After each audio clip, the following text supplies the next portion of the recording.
rebel, a challenger, a risk taker. The one who believes in the power of the underdog. Blazing its own trail, refusing to conform, daring to be great. No mercy for you guys, man. Let's go together. 1, 2, 3, together. Doncic. As he loses one into Lively. Washington. Dancing, prancing, pulls up, three-pointer. Bang! Domination by the Mavericks. Each chapter brings new challenges. We've defied expectations, shattered records, and redefined what it means to play for this city. This time, everything is up for grabs, and we always gonna stand on business.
Oh, what's up, man?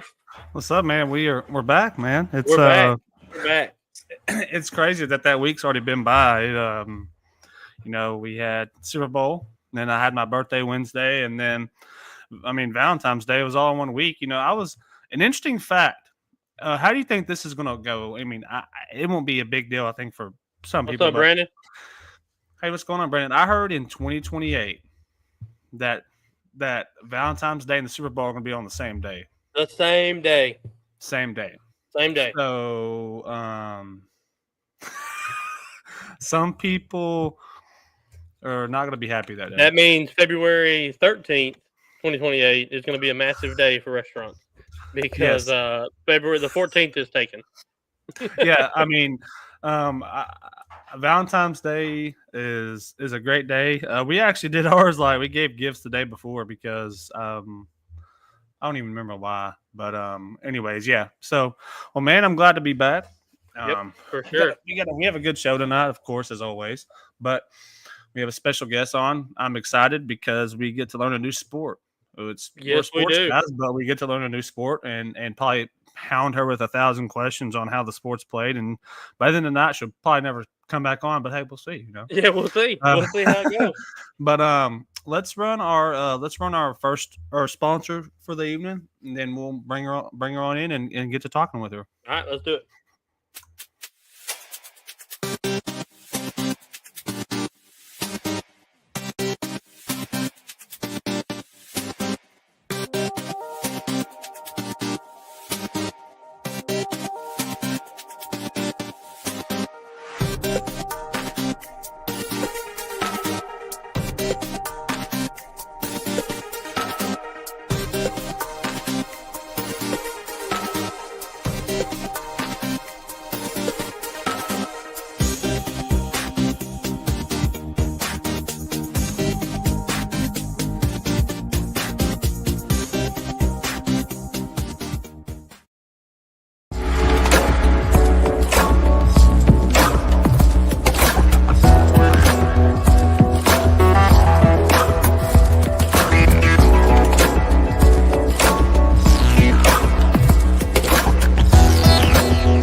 Welcome, Miss Andrea. How are you?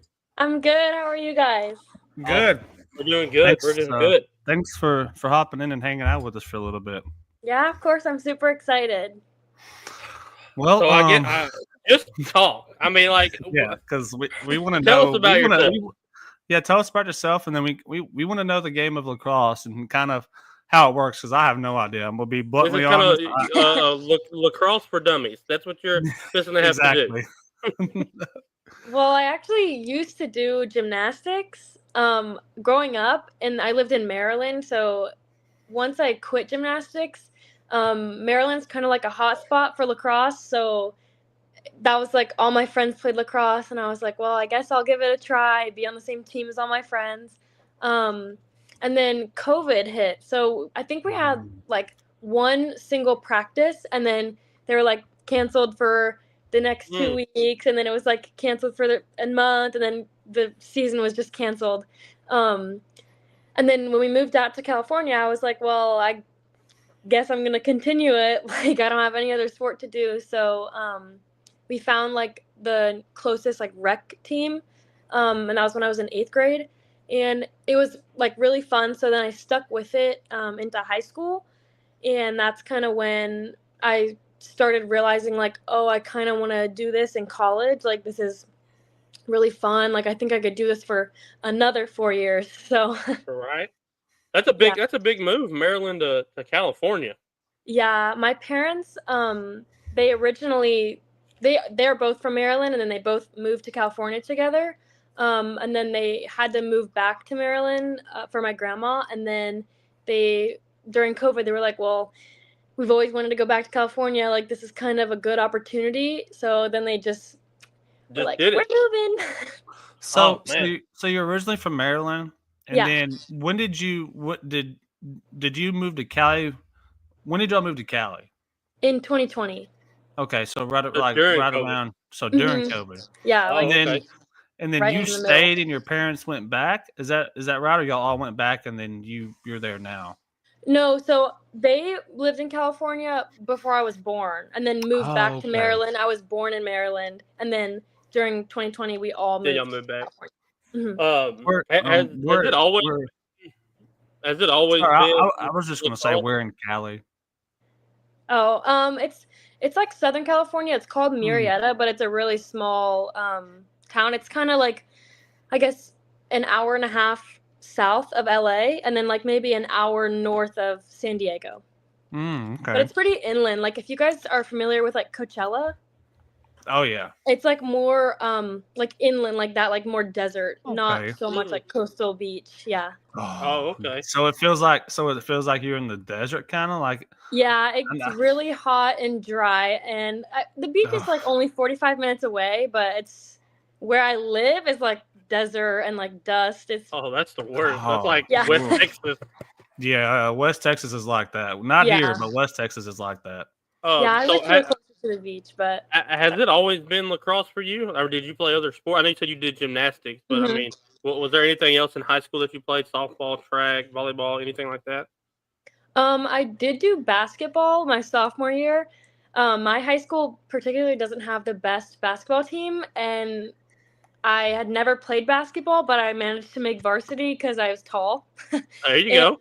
Yeah, and I didn't get a lot of minutes, but I also broke my wrist playing lacrosse.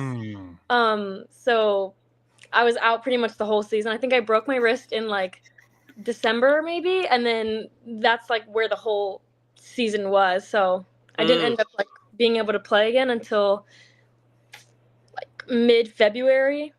Wow.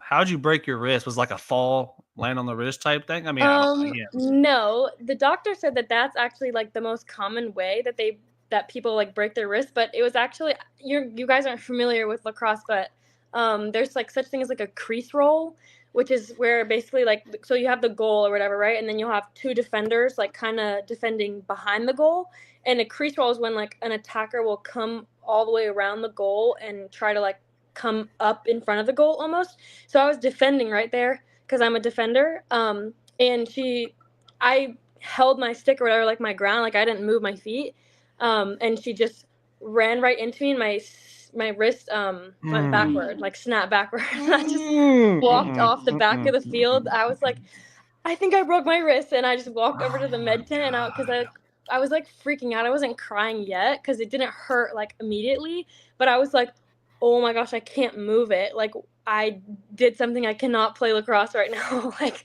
something happened. Wow, that's an insane way to break your wrist. Like I can't imagine my wrist. Like I don't even know. That's snapping backwards. Oh my gosh, it was so bad. So did that require surgery? Was I mean, I'm assuming possibly, or was it ligaments, or was it just that wrist bone that broke? No, it's just the wrist bone. It was actually both bones right here. But I'm pretty sure this one was a little bit worse. This one healed while I was in the cast, but this one I had to wear a brace after so it could fully heal because I guess it was like a little bit fractured still after the like month in the cast or so. So did your full on movement of your wrist did it ever come back, or did it almost come back? I mean, how was that? It did. I think so. I was worried at first. Like I mean, for a whole like month or two after it, I was like, my wrist still like really hurts. Like I don't know, guys. Like this, I don't know if I'm gonna be able to like do this. I was scared to play lacrosse because I was scared. Like I mean, that stuff happens all the time. Like people can run into you like anywhere. You can also like I was scared. Like, am I gonna fall or something and re-break it? But it's been that was my sophomore year, so I guess 2 years now, and it's all back to normal. Wow. I'm not scared, or it doesn't ever hurt. But for a while, I was like, is this gonna heal all the way? I don't know. Yeah. So when we kind of talked, and you gave me the max prep, list, kind of go in there and look at it. So can you kind of explain the ground balls and the calls turnover type thing? Because I see here, you've got 43. Was this last year? 43 ground balls and 41 calls turnovers. I mean, do they correlate, or is those like two separate things? They kind of correlate. So a ground ball happens when the other team has to drop it and your team has to pick it up. So it has to be a change of possession. Like your team can't drop it and then you pick it up. You know what I mean? So if you pick a ball up off the ground, it's a ground ball. And I'm not sure about the rule book this year, but I'm pretty sure if you get an interception, it also counts as a ground ball. So it doesn't have to be on the ground. And interception? There's interceptions in lacrosse? Yeah. I mean, so like, again, I don't know. I mean, passes it, they can just reach in with their stick and grab it. That's yeah. They're so something that you just said if for some reason the other team had to drop it, like what makes you have to drop it? I mean, sometimes like it'll fly out of your stick. It can be like if it was a bad pass to somebody, like it didn't have enough power behind it and it just hits the ground. An overpass. There can be ground balls like off of shots if I don't know, it hits the goalie's foot and bounces out. If you even on like defense, so the cause turnover comes in where if a defender forces you or like makes you drop the ball, which would be like if they checked your stick, which like they just hit the ball out of your stick with their stick. If they, I don't know, put their stick on your arm and the ball like flies out of your stick, an interception, anything like that would be a cause turnover. And also you would get the ground ball from it also. So we had a guy ask, do y'all have a shot clock in lacrosse? Do y'all have a certain amount of time? In high school, no. In college, yeah, I'm pretty sure it's 90 seconds, I believe. Okay. Yeah. So how does that work? So you have 90 seconds to try to score? Is that kind of okay? So it's like kind of like basketball. You got 24 seconds to try to score. Right. Okay. Yeah. So from the goalie's clear, the other goalies, or I guess your goalie's clear is when the 90 seconds will start. And so how big is a lacrosse field? Like that was my next question. That's what I was curious. So is it? I'm trying to think of is it as big as a soccer field? That's what I'm trying to under. Is it that big? No, it's a little bit smaller. The sidelines are in, but it's still the same length. Like you go end line to end line, like past the football end zone or whatever. So I guess what's that? 120 yards. Yeah.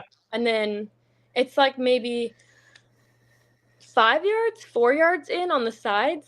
Oh, wow. So just a little bit the smaller. goals are in closer too, right? They're not all the way, but yeah. Yeah, our goals, I believe, are 5 yards up from the end zone. So From about the 15 yards up from the end of the field. So you'll have like 10-ish yards behind the goal to like work back there. And I watched a little bit of like North Carolina when they played. And they win a lot. Like I do know that. Like I don't know a whole lot about lacrosse, but I do know North Carolina is really good in lacrosse. Yeah. And so like I watched them, and dude, they'll go behind that goal, and then all of a sudden they're just like, whoosh, they're just down the field, and it's like, okay.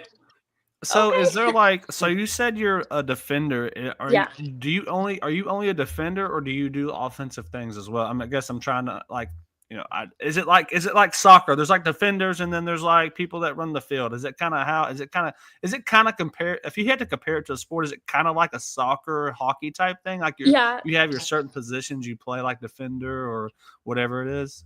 Yeah, I always say like the positions are and like the fielding or whatever is like soccer, but then when you get into like the offense, it's a lot of like basketball IQ and like because there's like picks, you can slip inside, like cuts, passes, like that kind of terminology is the same, or drives, but then so there's defenders, attackers, which is like your offense, and then there's midfielders, kind of like soccer, who do both, run the field.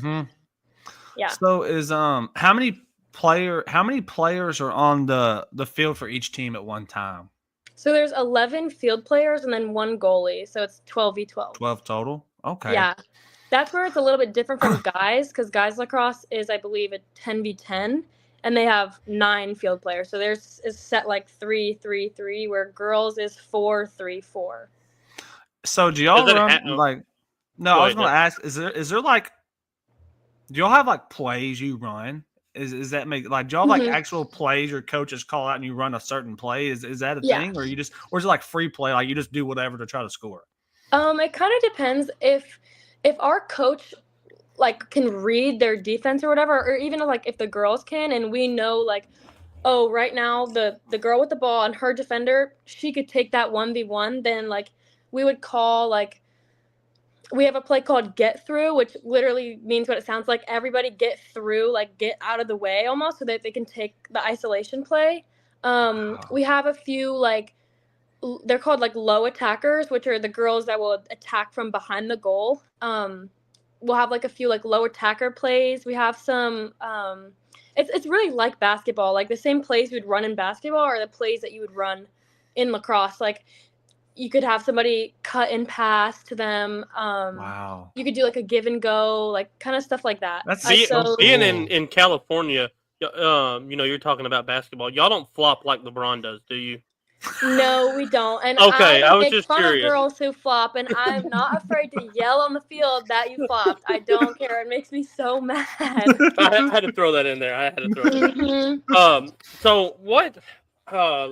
Your school that you go to, are they known for lacrosse, or have you kind of put them on the map? I mean, you see all your stats here, so you're obviously really good. I mean, has the school been good in lacrosse, or is it just now becoming good at lacrosse, or what? So we're actually right now we are 4-time league champions, and these past 4 years we've been to our equivalent of like states. We call it CIF because California's so big; it's split into like state sections, I guess. So for the southern section, we've been to states for the past 5 years we've been to states. Oh wow! Yeah. So our high school in our league, which is about like 5 schools, is the best the past like 5 years. And that's why I actually transferred to the high school I'm at because it's the best one. Oh, okay. Wow. Okay. Yeah. What was the word I'm going to say? Is it lacrosse season right now? The games. That's what I was going to get to. Mm-hmm. So lacrosse is usually in the spring. We just had our first like kickoff like play day. I think our first game is I think it's actually Saturday. This Saturday is our first official game. And then this is like all preseason. I think our league starts early March. How many games do y'all play in a season? So for states, we're only allowed 20 games. We only have like credit, you could say, for 20 games. And is it one game a week or is it multiple games?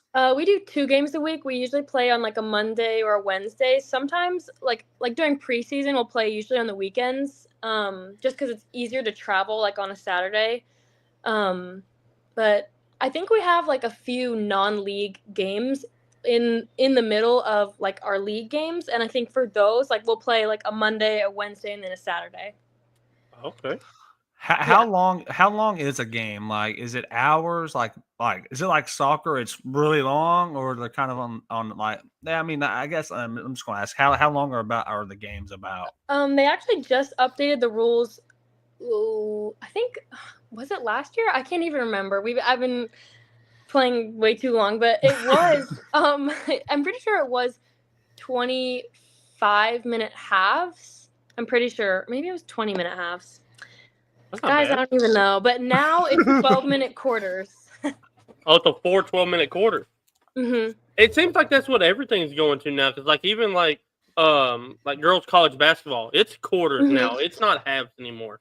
Yeah, it seems like every year, like they're getting more towards the college rules in high school because, like I said, like college has been doing quarters and shot clock, and a lot of people think like the next few years, high school lacrosse is going to have shot clocks just to get it. Get them ready. Every year, the rules get closer and closer to the college rules. So in high school, there's no shot clock, right? Mm-mm. So you can hold on to that ball as long as you want to. Yes, you can. We've had issues with that. My freshman year, I moved up to varsity for like the states or whatever. And that year, we actually went to the championship game, the finals. And our team got down just enough that for the last like 5 minutes, the other team just held the ball. And everyone on the sidelines was so mad. So how do you get the ball when they're just holding it? How do you? I mean, what can you do to get them to? I guess how do you get the ball when they're just holding it in their stick for 5 minutes? I mean, because lacrosse, is there any contact to it, like actual contact? Is it considered a contact sport? I'm pretty sure by definition, I'm pretty sure it's a contact sport. Okay. But I mean, like, isn't basketball supposed to be a non-contact sport? Yes. Well, it is now because you can't touch somebody without them calling a foul. But in the 90s, you could punch someone and it was okay. Yeah. So that's kind of how lacrosse is. I'm pretty sure it's supposed to be non-contact, but you're gonna hit girls with your stick all the time, and that's kind of what you do. Like what you said, when somebody's holding the ball, like, I mean, you just gotta go up there and hit them. Drop the ball. So it's kind of like a mix between soccer and football a little bit. I mean, that's what I'm understanding from it. It's like, I mean, you can't just go up and tackle them to get it, right? I mean, that's illegal, but you can go up there and give them a little pressure and maybe they'll drop the ball. Yeah. Wow. So kind of not changing gears, but you're recruiting. Can you kind of take us through that? Like when you signed with Gardner Webb all the way back in North Carolina. So, like, what does mom and dad think about that? Like, how did that process kind of come about? So ever since I started high school lacrosse, I pretty much knew, like, this is probably something I want to do in college. So freshman year was a lot of just, like, figuring out, like, the kind of school I wanted to go to, like, thinking about, like, size, location, what I wanted to major in, a lot of stuff like that would kind of narrow down a lot of schools. I had my eyes like really wide open. I think like I wasn't like, oh, I'm gonna go D1, I'm gonna go D2, I'm gonna go D3. I kind of kept all doors open. And then more towards like my sophomore year is when I started really like diving into that recruiting process. For lacrosse, especially in California, it's really hard to get in front of people, because in front of coaches, in front of like really anybody, because a lot of the tournaments here aren't like built for recruiting. They're just built for play days. So a lot of coaches don't go to them. So you kind of have to travel to the East Coast, really, is where all the coaches are, to get in front of coaches and to get watched and looked or whatever. So sophomore year was a lot of traveling. Same thing with our early junior year. Really, that summer after my sophomore year was I spent the whole summer in Maryland with my granddad, just playing tournaments, going to prospect days, a lot of stuff like that, just to get in front of people. It was hard. So I'm trying to think. After that, it was just setting up a lot of phone calls with coaches, like making sure to email them and keep contact with anybody I could. Because a lot of coaches will say that, like, coaches talk. So, like, if you talk to one coach and then they sign a different athlete, they might recommend you to their best friend who's also a coach at another school. So I really made sure to have conversations with all the coaches I could, regardless of the level. And it wasn't so much about the division of the school for me. A lot of it was about the money, if I'm being honest, was the scholarship.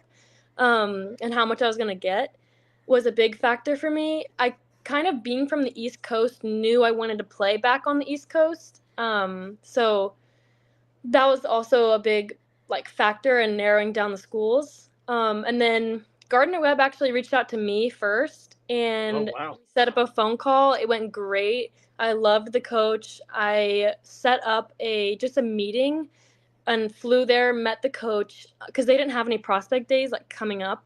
And she was like, I've already seen your film. I just really want to get you on campus, meet you, show you around. And it was great. The school was beautiful. I met some of the team, and I think really after talking to them, I was like, all right, this is going to be a good spot. They all seemed really kind and a good group of girls. So that was really nice. And then I did end up going to a prospect day after I signed, I'm pretty sure. Or after I committed there. Sorry, not signed. And it was just amazing to meet all the other commits. They were all so nice. And then, just rolling from there, figuring everything out. I got my roommate. We just actually applied for housing, so. Oh, that's awesome. Are they known for lacrosse there? Obviously they have a team, but are they any good or? I would not say that they're good. But wait, either way, you're still going to play, but that's all that matters. You're getting a ride super to excited. go. I think they're in a building year.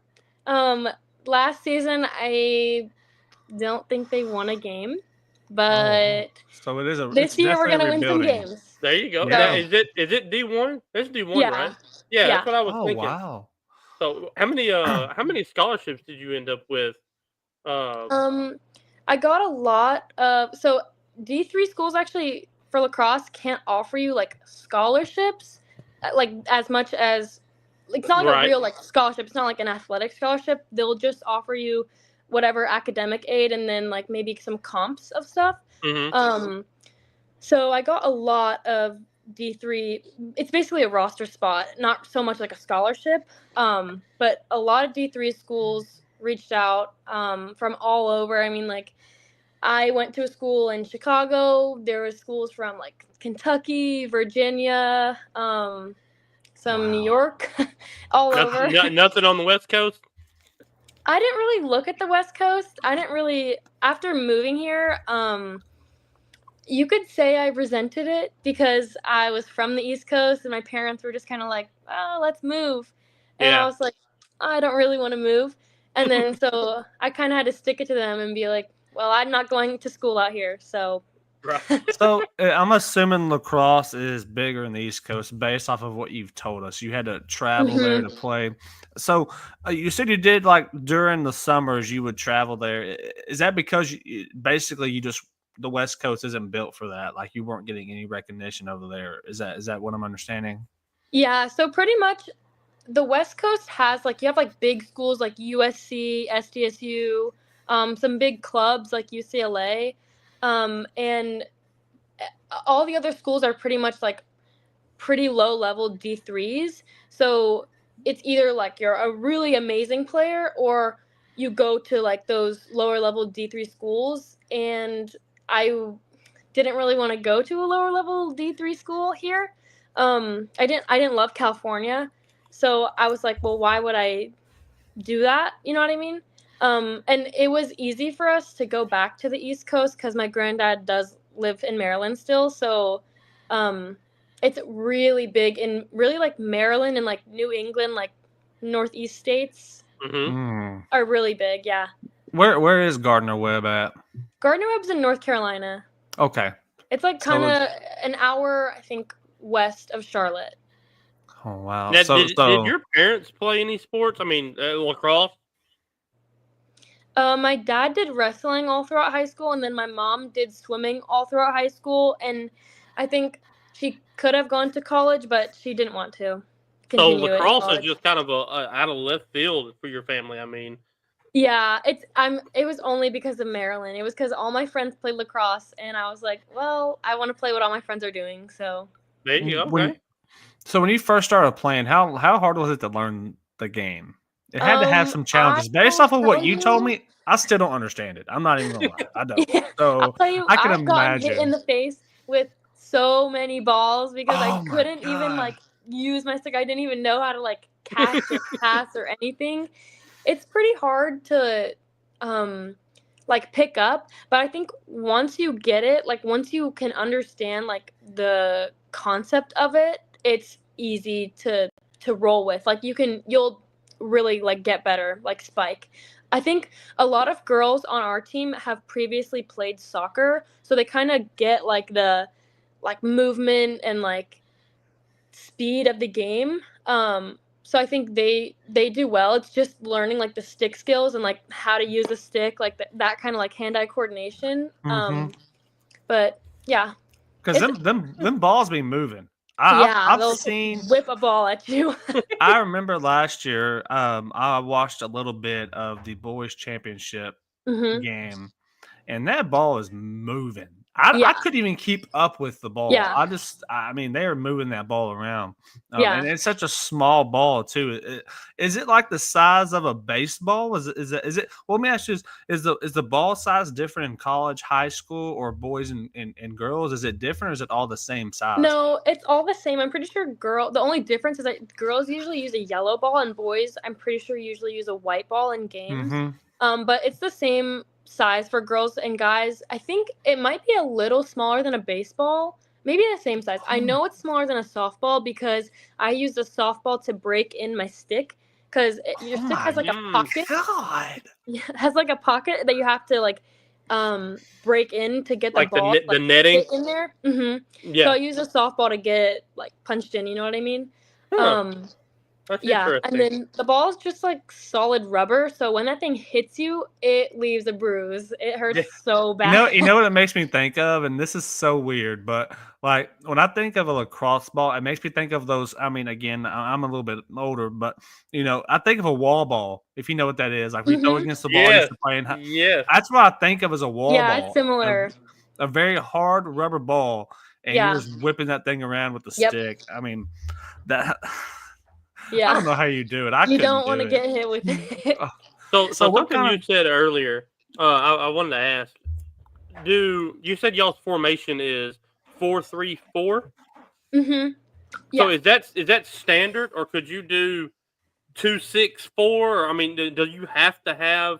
So in lacrosse, you usually start out the game as 4-3-4. I mean, you have to have 7 people on like the offensive side, and then I guess you don't have to have, if you're man down or whatever, got a yellow card, you'd have 6, but you have to have 4 people back. So and back meaning like behind the 30-yard line is like called our restraining line. So on like, imagine the field is like split up into like this 30 and then like this 30 right here, and then this overlapping space is like the midfield or whatever. And then middies can run the whole thing, but then your 4 defenders can only stay in their half, and then the attackers can only stay in their half. Okay, that way you don't have all 11 of y'all up there at one time. So I got you. Start the game, you could technically have like an attacker start on defense so that you have 5 down there, like the start of the game. But then one of your midfielders couldn't run over to the other side of the field. If you guys like got the ball, they would have to stay back because you have to have 4 people back on one side. Have to have 4 people back. What's the Have you always played a defender? Is that kind of you always played that position, or have you played a little bit of everything? So I kind of started with defense just because I was always told that it was easier to pick up, and when I was just starting, I mean, everybody in Maryland had been playing since they were like 3 years old. So when I started, they were just like, yeah, go in on defense, like do whatever kind of thing. And then once I kind of started like getting the hang of it, I played a lot more like midfield and would do both sides of the ball. I personally like I got recruited for defense, but I think I just like playing attack because it's a lot less pressure because it's not your position. Like you make a mistake, it's like, well, I play defense, so Right. Yeah. it's also a lot more rewarding. Like when you score, there's really no like reward really for defense unless you do like cause a turnover or something. Even if you did like do your job, you forced the attacker to take a bad shot or something like that. It can still like you know what I mean. There's not scoring is the best reward in lacrosse. Yeah. Oh, Like, yeah. it I mean, feels That's in every sport. that's though, I every mean. sport. right. Yeah. right. So yeah, but this what's year the- I'm really playing a lot of midfield and doing both. What's the hardest position you think in lacrosse? Is it goalie? I feel like goalies are always hard in every sport. Yeah, like I would soccer, say hockey. goalie. If you were to ask me like that would be the position I would not want to do. I couldn't do it. I wouldn't want to do that either because like that's the most pressure of all of it. You got to keep someone from Yeah. scoring. They're throwing a rubber ball at you 100 miles an Yeah, hour. and I've you know. seen some of their bruises, and I'm like, absolutely not, absolutely not. So They're I'll go ahead. Dustin. I was gonna ask, like gear wise, like I know y'all wear a helmet of some kind, Mhm. but like, is it just like shorts and shirt? Is that it? There's no like, there's Yeah. no like shoulder pads or anything protecting you or nothing like Difference that. between the girls and the guys is. Can you guys hear me all right? Yeah. I don't know why I can't hear you. Can you guys hear me? Mm-hmm. Okay. One of the big differences between the girls and the guys is their like equipment. The guys do wear like they have like chest plates, I'm pretty sure, and like elbow pads, and they have a full on like helmet, covers their whole head, whatever has like the full like mask. But girls actually are only required to wear a mouth guard and goggles. Some girls you'll see if they have gotten a concussion in the past, they'll wear a half helmet almost, like it doesn't cover their whole head, it just is like comes back here and protects the top of their head. But they're not required yet. A lot of people think like in the next few years they're gonna require those helmets because of how many concussions there are, and how like physical girls lacrosse is getting. Because like you don't wear any pads or nothing, like, and I don't think you get beat up in girls lacrosse as much as you do in guys lacrosse, but I think it's probably gonna get there. So. I mean, it's still physical. I mean, like you. That I never noticed that like that. That's the difference. odd to me. That's really odd that they wouldn't require, from a safety standpoint, from the league, from the schools, that women don't have to wear those protective gear.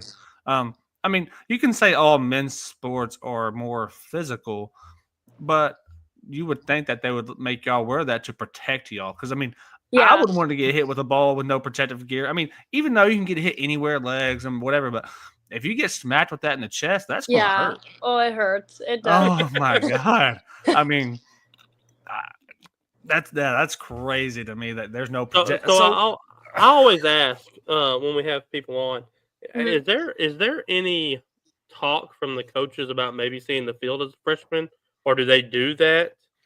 I would say high school, it really depends. I guess high school and college, it depends how good you are. Like if you come in as a freshman and you bring the speed, the hustle, like whatever, you could start over any grade level. Anyway. There's no like rules about it, or like stigmas, like freshmen don't play. Like if you come in and you're good, you'll see the field. Play. Okay. I feel some say, oh no, freshmen don't play at this or whatever. But yeah, I was just curious. I didn't know. I mean, I'm not trying to be not Gardner Webb, but they didn't win a game last year, so Maybe, Yeah. maybe Yeah. Andrea's gonna get on the field. You know what I'm Yeah, saying? that's exactly what my parents are like. They're like, you know what? Don't take it as anything bad. Let's look at the positive side. You'll play. So you said somebody yellow card. Is that like a penalty? Like you have to sit out? Is that how that works? You have to sit out for Yeah, a certain period of so time? there's regular fouls in lacrosse, and usually that'll result in like we have like kind of like soccer as like a penalty shot.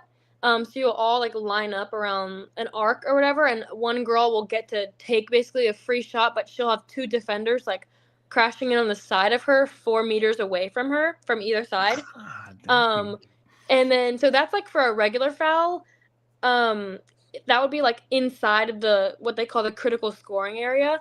And then if they're like, say they're like in the middle of the field and you push a girl real hard, they'll just make you go 4 meters behind her, and then you like whistle start or self start, you reset. Just reset it.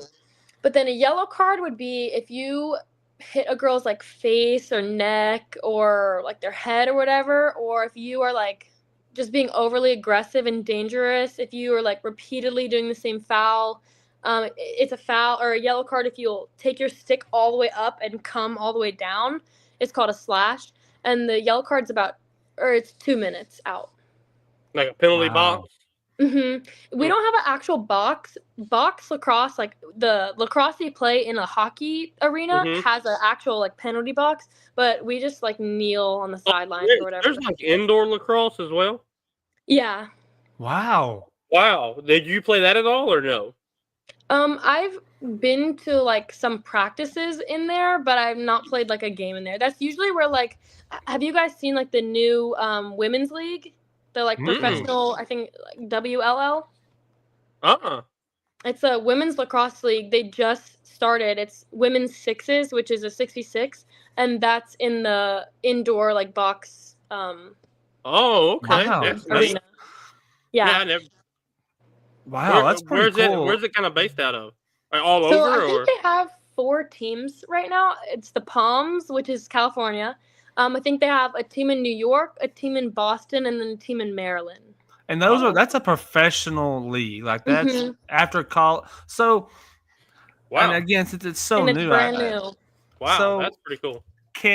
I mean, you may not even know the answer to this, but so after college, can those teams quote unquote draft you to come play? Do you know if that's how that works, or do you not know much about that? I don't know much just because it's so new, but I'm pretty sure all of the players who are on those teams are from college. Like they've been like recruited from those college teams. I think a lot of them helped like start it, like build the whole like organization or whatever, because pretty much every team has like a captain from a big school. I don't know if you guys have ever heard the name like Charlotte North, but she's like one of the biggest lacrosse icons like for women's lacrosse. Everybody knows her name if you play women's lacrosse. And she's like kind of the head of the Boston team, I'm pretty sure. Maybe she's the New York one. I'm not actually sure. But that's pretty cool though. Yeah, so I think I don't know because of how new it is if they're actually like drafted or if they're just kind of like hand selected. Yeah. That's cool though. It seems like it's a big up and coming sport. I mean, it's big obviously on the East Coast, but for them to have a small professional league, getting hopefully a professional league was big. Yeah. Hopefully that grows over the years and maybe goes from 4 to 8 teams and it just expands because that would open the door for. That's kind of the thing that I've always not enjoyed. Obviously, having a daughter is, there's basketball, and that's it. Yeah. Professional wise. Yeah. I mean, there's not professional softball. There's not professional volleyball. There's not really much professional girls sports. I mean, they need more of that, I think, to give women more opportunity to do beyond just college because you don't just play. I mean, obviously you get schooling out of it, so that's great especially if you get paid for it. But if you want to continue playing lacrosse, now there's a slight opportunity for you. Hopefully over the years that grows and there's a bigger opportunity because I think they do that for women's sports because if you like the volleyball, the softball, there's not really nothing for you or lacrosse after college. Keep going. Yeah. There's not much for it. I mean, obviously if you're like volleyball, you can make the Olympics team if you're that good. But Yeah, again, but that's that's every far in 4 future. years. Yeah. Yeah, that's every 4 years. It's not a yearly thing, Yeah. So that's pretty cool that that's kind of up and coming. Hopefully you'll What be are doing what that. are you That's pretty going? cool. What are you going to major in? I'm gonna major in psychology. Okay. What do you want to do with it? I'm actually not sure. I'm hoping to learn like a little bit more about the careers. Probably something like therapy, or psychiatry, like something like that. Any Okay. particular not really sure. any particular therapy or just general therapy? I'm not really sure. I would say like sports therapy, but I don't know. We'll see. That's a good one. We'll No, that's a see. good Yeah. one. We need That that is in also sports. an up and coming thing. Like sports therapy is getting big. I feel like because a lot of programs and like organizations and stuff are realizing like how beneficial it is to their athletes, and they'll like contract sports therapists for their team. Absolutely. Hey, I mean, especially professional sports, especially if you're the big players and all you hear is noise all day long, you need someone to go talk to. Yeah. A therapist is good. And, So and then you also, great. I think that's an amazing career because you take somebody like you live on the West Coast. You're fixing to go to college on the East Coast away from everybody. Like, there's people that do that need somebody. Like, they get homesick. Right. And so that's an awesome, that would be an awesome career. Yeah. I think it would be fun. I think it's good that it's like really needed. Like, it's not going to go anywhere. Nobody's going to be like, right, I don't need this job anymore. So yeah, I think it would be a good path, but I don't know. I'll learn all about it in college. So there you go. That's awesome. Well, I think I know a little bit more about lacrosse, but I still don't get it. I'm not gonna lie. I need to go do. We're gonna have to watch some. Confusing. I'm gonna have to watch some now. I mean, sports are year round. We try to do this year round, and I think that would be an interesting sport to learn and watch because I can't watch soccer. To me, it's too boring. Yeah. I don't get hockey either, but lacrosse seems like it's more fun. I don't know. It's faster. It's a lot faster. So I think that's awesome. Yeah. My mom will tell you when I started, she hated watching my games, but then after she watched like maybe a season went by, she was like, I actually really love watching. Like, I actually want to go watch your games. I was about to say all the time, I hate this. It's so boring. I feel like it's like hockey, even soccer, and baseball. I hate watching them on TV. I don't like it. Live would be going different. In person. It's a whole different feeling for me. Like baseball's gotten better, and even softball because they have a pitching clock now. Yeah. Now you don't sit there and take 2 hours to pitch. Right. You have to speed it up a little bit. So it's gotten better, but and it's kind of the same thing with lacrosse at the collegiate level. There's a shot clock. In high school, I mean, you can hold on to the ball for who knows how long, Yeah. So I still can't believe that there's not a shot clock in high school. I mean, you would think they would prepare you for college, giving you that shot clock, so kind of getting your mindset on, hey, I got 90 seconds to get the ball. But now you can just take your sweet time. I mean, wow, that's awesome. And actually, a lot of like our high school practices will like revolve around that. Like our coach will say, like, you guys don't have a shot clock, and like be grateful for it. Like, take your time transitioning the ball down the field. Take your time setting up a good play that you know is gonna work. Like, it's definitely something to take advantage of in high school. I don't think it'll last long. I think in the next few years they'll add a shot clock to high school. Well, you'll have to do it next year. Yeah. You got 4 months and you're in it. Not this year. Sorry, guys, I'm out. That's awesome. Well, we appreciate you hanging out with us. Absolutely. Getting to learn the game and learn, the lacrosse side of things and your recruitment and in your injury, which I think is insane. I still can't get the broken wrist thing. That's still crazy. You would, when I think of lacrosse, I thought a concussion might be an injury, but not a broken wrist of all. I mean, that's got to be I guess, speaking of that, concussion is the most common injury in lacrosse. I'm just assuming based off what you're saying. Yeah. A lot of concussions on our team. Derek, could you imagine getting smoked in the head by a 100-mile-per-hour wall ball? I still can't get over the fact that they don't make them wear helmets. Yeah. Like, that's another thing. Soon, the next few years, we're gonna have to wear helmets. Yeah, I mean that I'd be like, no, I can't play this sport. Like, I need something. I need a helmet. I need a helmet. Yeah. So yeah, we hope as the season goes great for you. Congratulations on signing. We would like to keep up with you and kind of follow you, kind of through your college, and maybe have you back on after your freshman year and hear all about it. Yeah, for sure. This was awesome. Thank you, Oh yeah, guys. and hopefully you play a lot because it seems like they need Yeah, some I people hope based off so. what you're saying. I So hope so. hopefully that goes well. We'll keep up with you, and like Derek said, we'd love to have you back on after your freshman year to see how it went for you. Definitely. Thank you. All right. Thank you. Have a good one. Bye. That was awesome. That was pretty cool. Like That was so cool. And I still have no idea about lacrosse. I don't either. But hey, I will tell you this: North Carolina girls are off the chain at lacrosse. I do know that. Like I can't remember for the men's. I want to say Duke is a good team. I think Notre Dame is a good team. Like obviously they're big schools, but like, dude, I can't get over the fact they don't wear in women's protective gear. That is insane. I'm telling you, Derek, could you imagine a wall ball just smacking you in the side of the head? And then if it was me, I'd have a big bruise because I'm bald. There's no hair to cover my bruise. I'll just have this big old bruise on the side of my head from getting smacked in the head. That's just crazy to me, dude. That was awesome though. I'm interested now. I definitely want to watch some. I definitely want to watch some lacrosse.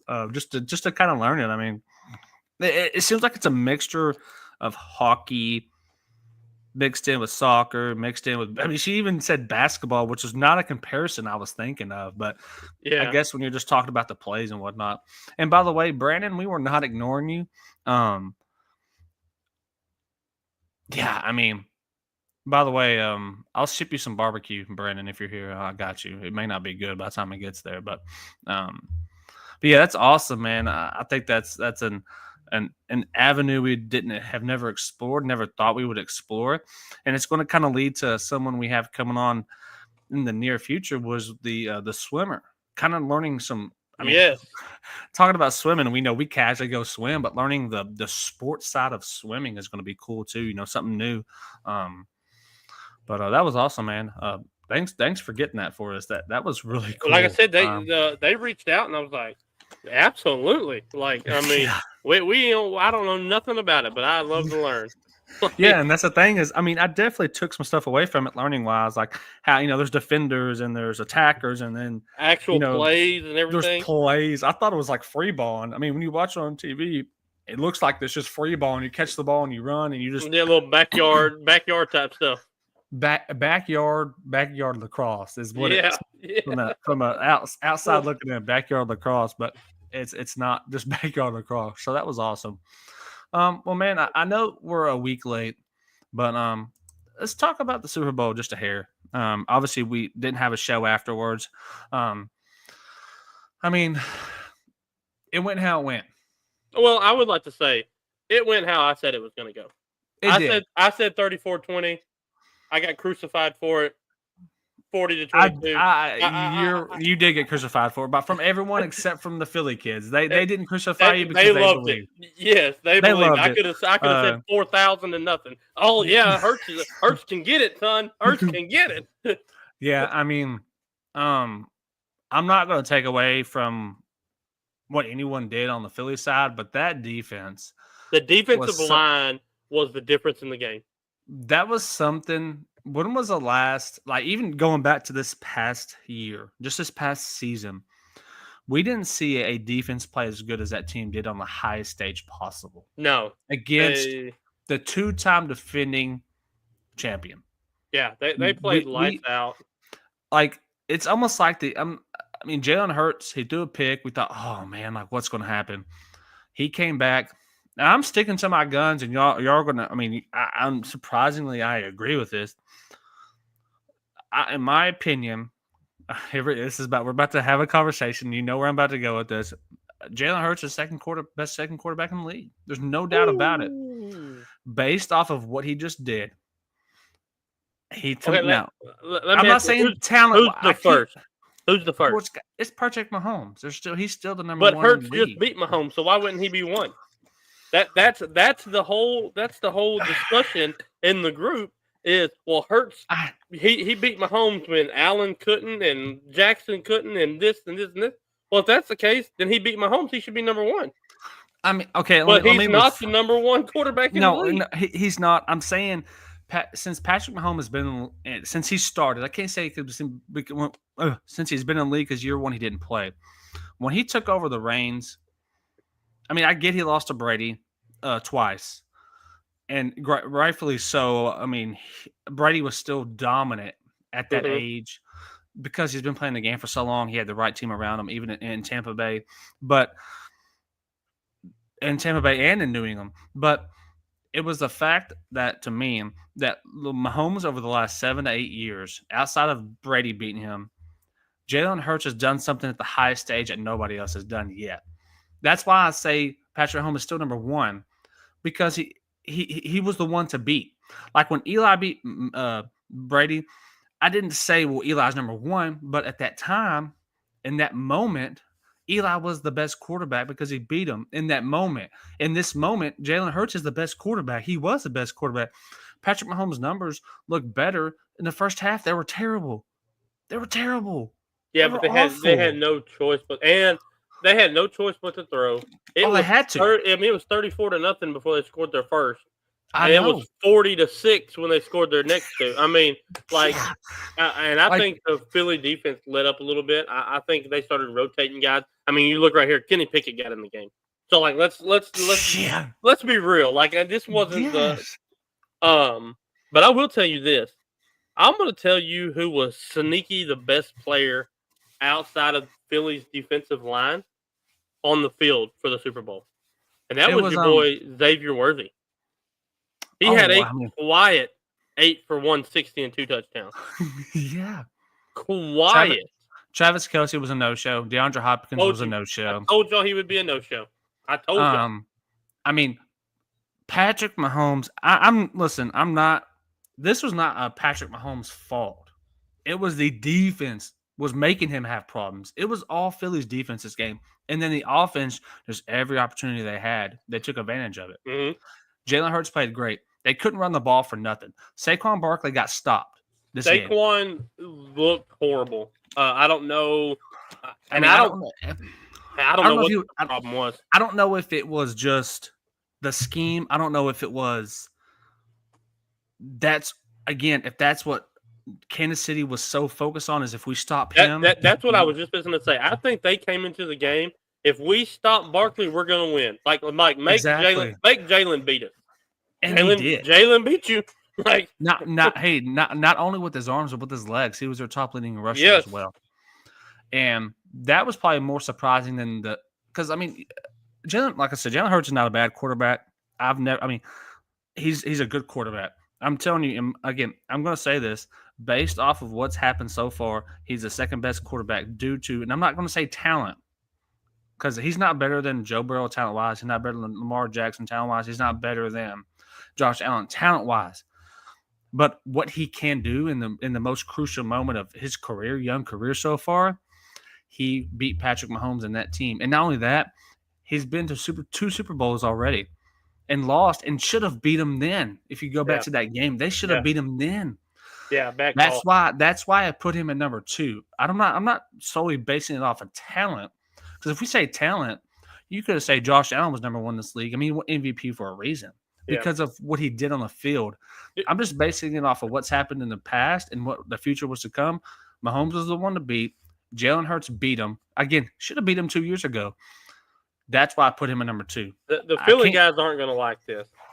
But do you know who Jalen Hurts reminds me of? You're talking about just quarterback-wise, like in the past, I guess? Just straight quarterback.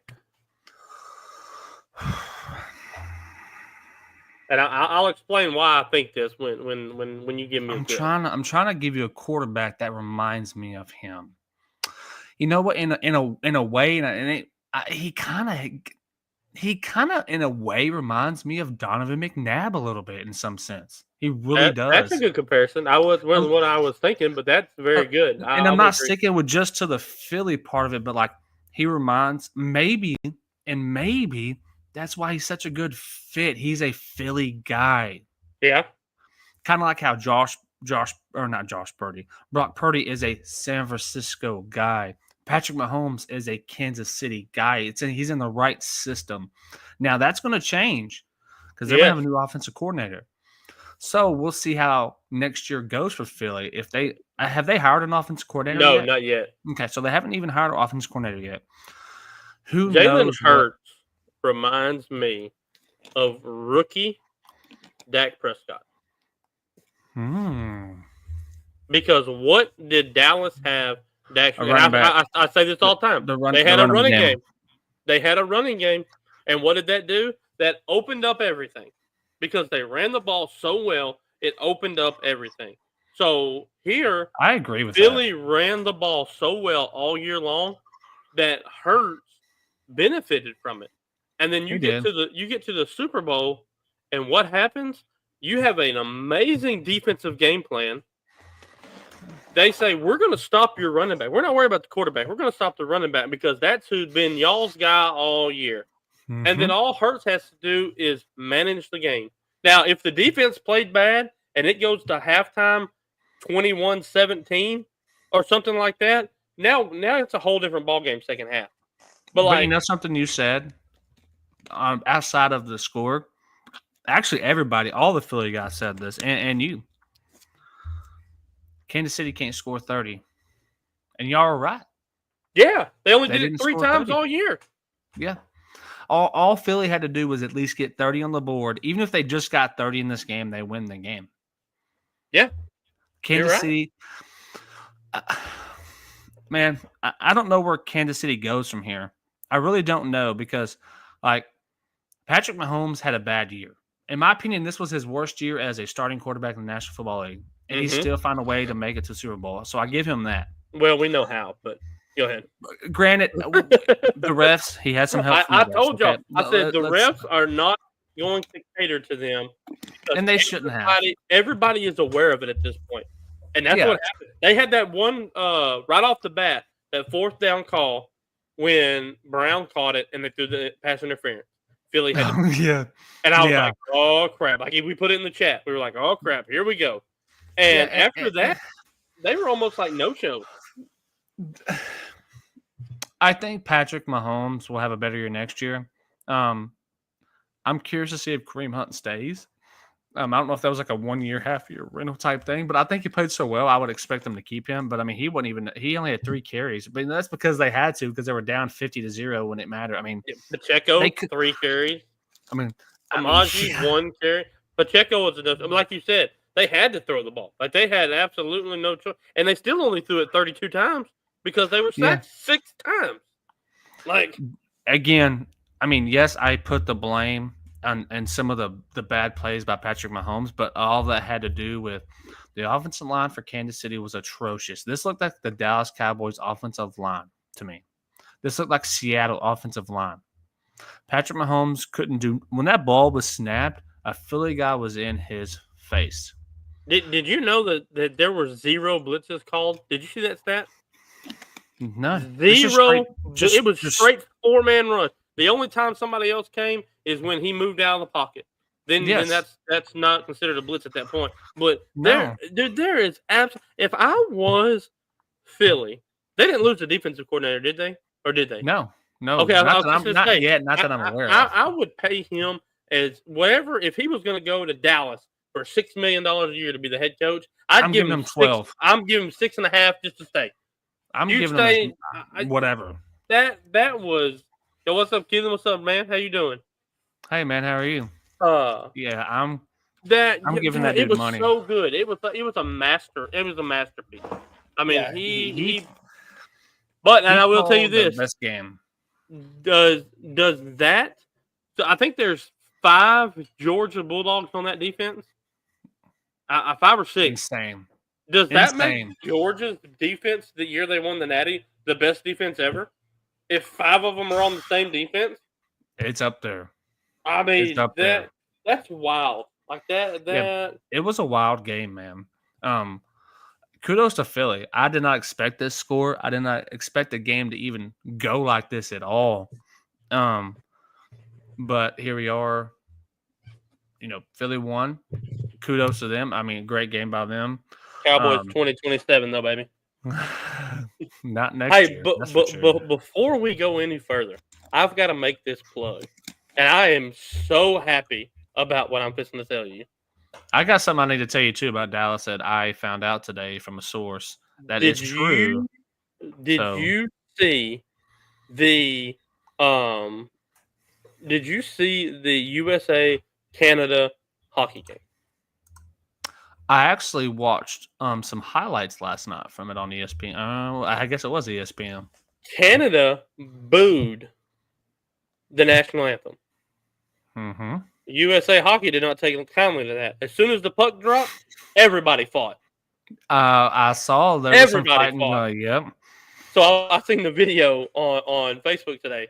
Top comment. It said, "It's weird to see a country fighting its next state." I was like, "What?" I was so happy. I was like, "Yes, sir. Yes, sir." So I got something crazy to tell you. I can't confirm this. I've just been told this. I want to know your thoughts on it. There have been rumors that Dallas Cowboys, our team here, have actually been shopping a trade involving Micah Parsons. Don't do it. I'm agreeing with you. I'm not disagreeing. But I'm going to tell you that what I heard they were trying to get. And you're not going to like this. Again, my source is someone that's in our chat that has talked with someone else from Atlanta about this. It's not Kirk Cousins, so it's not him. I just want to make that very clear. The trade would be Micah Parsons for a second-round pick and Kyle Pitts. Your thoughts? Absolutely not. Not even. The only way I'm trading Micah Parsons is if he comes out and says 100% I will never sign a contract in Dallas. And with that being said, I will franchise him. Then I will franchise him again. So I will waste 2 more years. And then I will get a king's ransom for him. I'm talking Herschel Walker. Or, matter of fact, I want a Ricky Williams trade. I want somebody to trade me their entire draft for him. But first round, all the way through. And I'm not going to do to Kansas City, who has the 31st pick. I'm going to do it to Cleveland, who has the number 2 pick. I'm going to do it to the Titans, who have the number, something like that. Like, there's no shot. But I think if we do, I think he wants to be a Cowboy. And this is where it's going to get weird. This is where it's going to get weird. Like, I think he wants to be a Cowboy. So what is Dallas going to do to keep him? Like, are they going to be like, man, hey, I want to be a Cowboy the rest of my life. I sure would love to play with Myles Garrett. Oh, you want to play with Myles Garrett? Look, we're going to go get Joe Blow off the street, and that's going to be your right defensive. Okay, well, that just kind of pissed me off. So now maybe I don't want to be a Cowboy. Like, you cater to your stars, not named Dak Prescott. You have to. I think that's in all leagues. Now, when I say cater, I don't mean let them run the team. Like, I don't mean let Parsons say, "Hey, you go get this guy, or I'm leaving," or "You go get that." Like, okay, you come off the edge. If Parsons if they bring Parsons and they're talking, and Parsons like, "Hey, listen, I want to be a Cowboy, but get me a Myles Garrett, get us a T. Higgins, get us a running back, get us someone to actually help us win." If my star players tell me that, I am looking at all those options. Mm-hmm. I'm not going to throw them out the window. I'm looking at them. You have to make your stars happy. That's how you win championships. They're not telling you to go get Joe Blow. They're telling you to get some of the best players. Because, listen, Dallas is still not overall, talent-wise, they're not a bad team. Yes, they have some holes that need to be filled. We all know quarterback.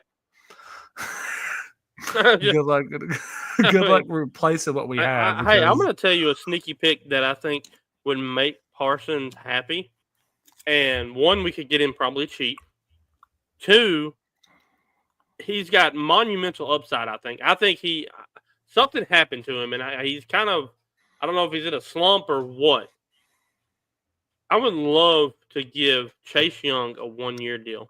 Dude, I was literally about to say that. That was going to be my next thing. Why not? Even if you go get Garrett and Young. Because guess what? If you got Garrett and Young, guess where Micah gets to play? He Go gets back to to the outside backer. Yep. So you could have two. You have arguably could be the top future three best rushers in the game. Yeah. Because Chase Young was great in Ohio State, if I'm right. Yeah, absolutely. He goes to the Washington, didn't work out. He's in. Where's he at now? The Saints, I believe. Yes, the Saints. That's where he's at. He goes to the Saints. They're atrocious, right? We'll see what happens with them. They bring in Kellen Moore. Let's see. So he's only in year 5. Like he's a rookie in 2020. 5. It's going in year 5. Parsons is going in year what? 4? Or is he year 5? He come out that same draft class as Chase? No, he didn't come. I think it was a year later. So he's going in. He's going 2021. Yeah, year later. So he's going into year 4. 4. Dallas. Listen, this is why I don't have a bunch of hope in this because Dallas has never done nothing like this in a very long time. I would be happy if Dallas got anyone big, just one. I don't care who it is because it would show that they're actually trying to build this team, trying to make this team better than we were last year. Mm-hmm. If we were to get any of those players, a T. Higgins, a Chase Young, Myles Garrett, anyone, it would be better than what we're currently at. Because another person that Dallas lost that I still don't believe, and I can't remember who was the other defensive end they had that they lost recently. That was really good. I can't remember where he went. He signed and it was a free agent. He was a free agent and he left. Can't think of Randy Gregory. He went to Denver. Yeah.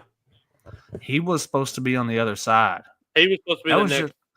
He was on the other side with he was going to be the opposite. I think he played 1 year with Parsons on the other side, and then he left at Denver. Yep. So I mean, they did great in Denver. Yeah, great.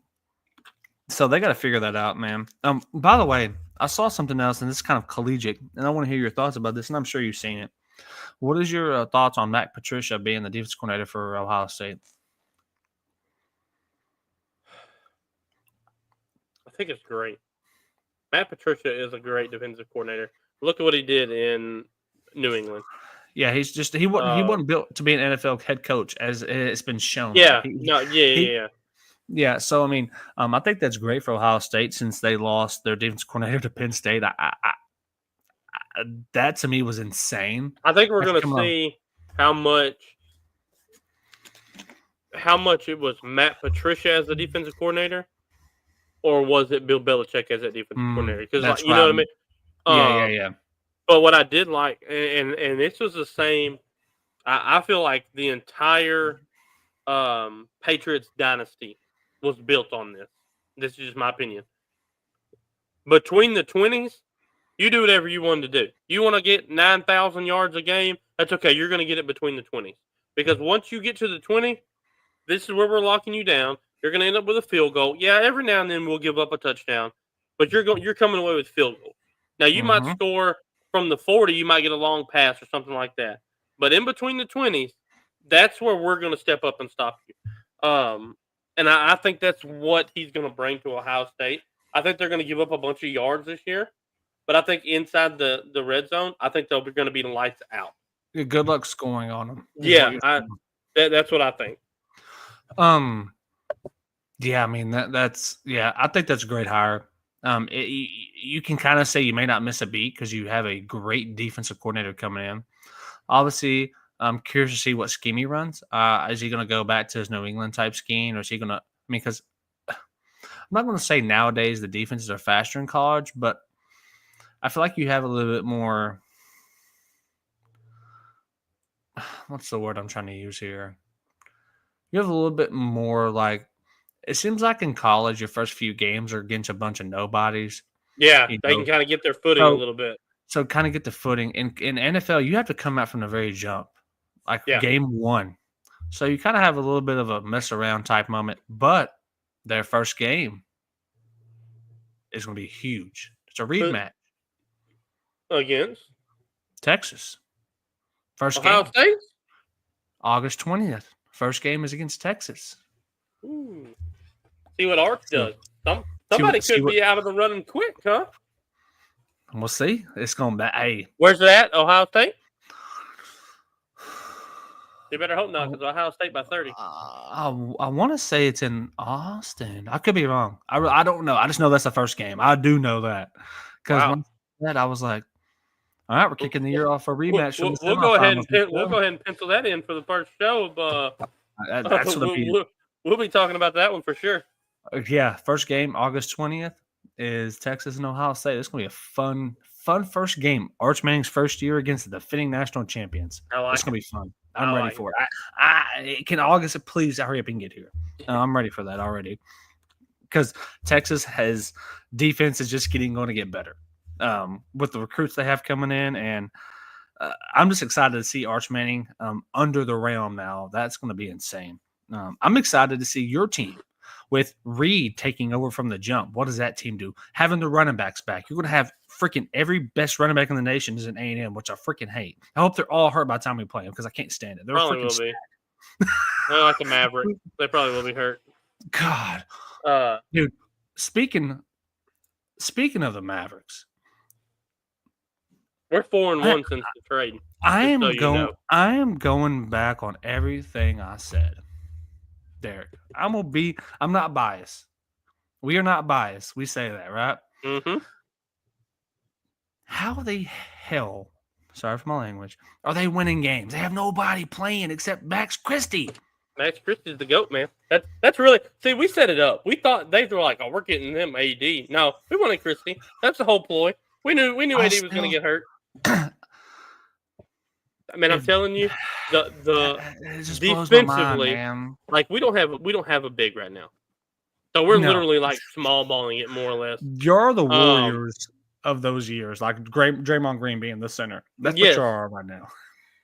We are one DeMar DeRozan lucky shot away from being 5-0 since the trade, and 4 of the games we have not had big. I talked about Clay moving back to the 2, Kyrie sliding down, AD at the 4. But like I said, we don't have the big, so it's all kind of mixed up right now. But man, I'm curious to see what happens when they all get back together. There's 30 games left in the season. I would be thrilled if we got 15 games with our full team. It was the last 15 games. You know what Dallas needs to do?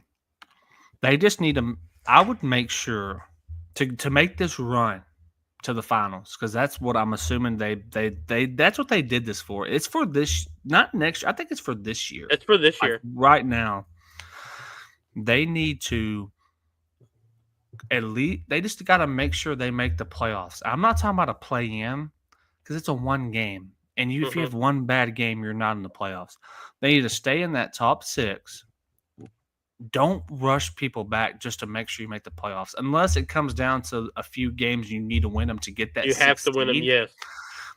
Don't rush 80 back. Don't rush nobody back unless you go on a losing streak and like someone's 80%. Okay, hey, well, let's bring them in this game. Let's get this win type thing. Don't rush them back. Because if you don't rush them back and you have them full healthy, that's when Dallas will make that run. Because they're going to need them in the playoffs. You don't. Right now, they don't even need them. They're winning, and this deal looks better and better every game for Dallas. I love it. I'm going to tell you my thinking on the whole thing, and I could be completely wrong, but I'm going to ask you questions, and I want you to just kind of give me an answer. Okay. With the top 10 teams in the West. Okay, like the ones that are in the playoff or the play-in. Mm-hmm.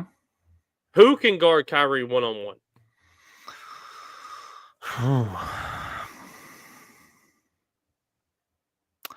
One-on-one, there's very few. And if San Antonio was in that discussion, I would like him in the De'Aaron Fox matchup. Him and Fox would be a good one. Yeah, but I'm saying like San Antonio is not in the mix right now, so I can't say that. But right now, with what we have right now, The only person that I could see be close to guarding him in a sense, and this team, I think, is the reason Dallas built the team they have, is Jamal Murray from Denver. Because he's quick, he's fast. I'm not saying he's the best defender, but we're talking about playing with Kyrie and that fast pace is Jamal Murray. But again, that also goes back to the bigs, the Jokic. Why do you think they got Gafford? Why do you think we got AD? People to give Jokic trouble, wear him down. So it's not just the point. I know we're talking about Kyrie right now, but Dallas built this team to get past one team in the playoffs, and that is Denver. Because Denver is always going to be that one team. I don't even care about Minnesota. They have Gobert, whatever. He's not an offensive threat, right? But based off of just that, I think they built this team to make sure they get past the Nuggets, because I think that's still the biggest threat, even though they haven't had the best year. But talking about threat-wise, I think that Denver is still a big threat. The reason this team is built, and this is my personal opinion. For one, defensively, we're sound in all 5 positions.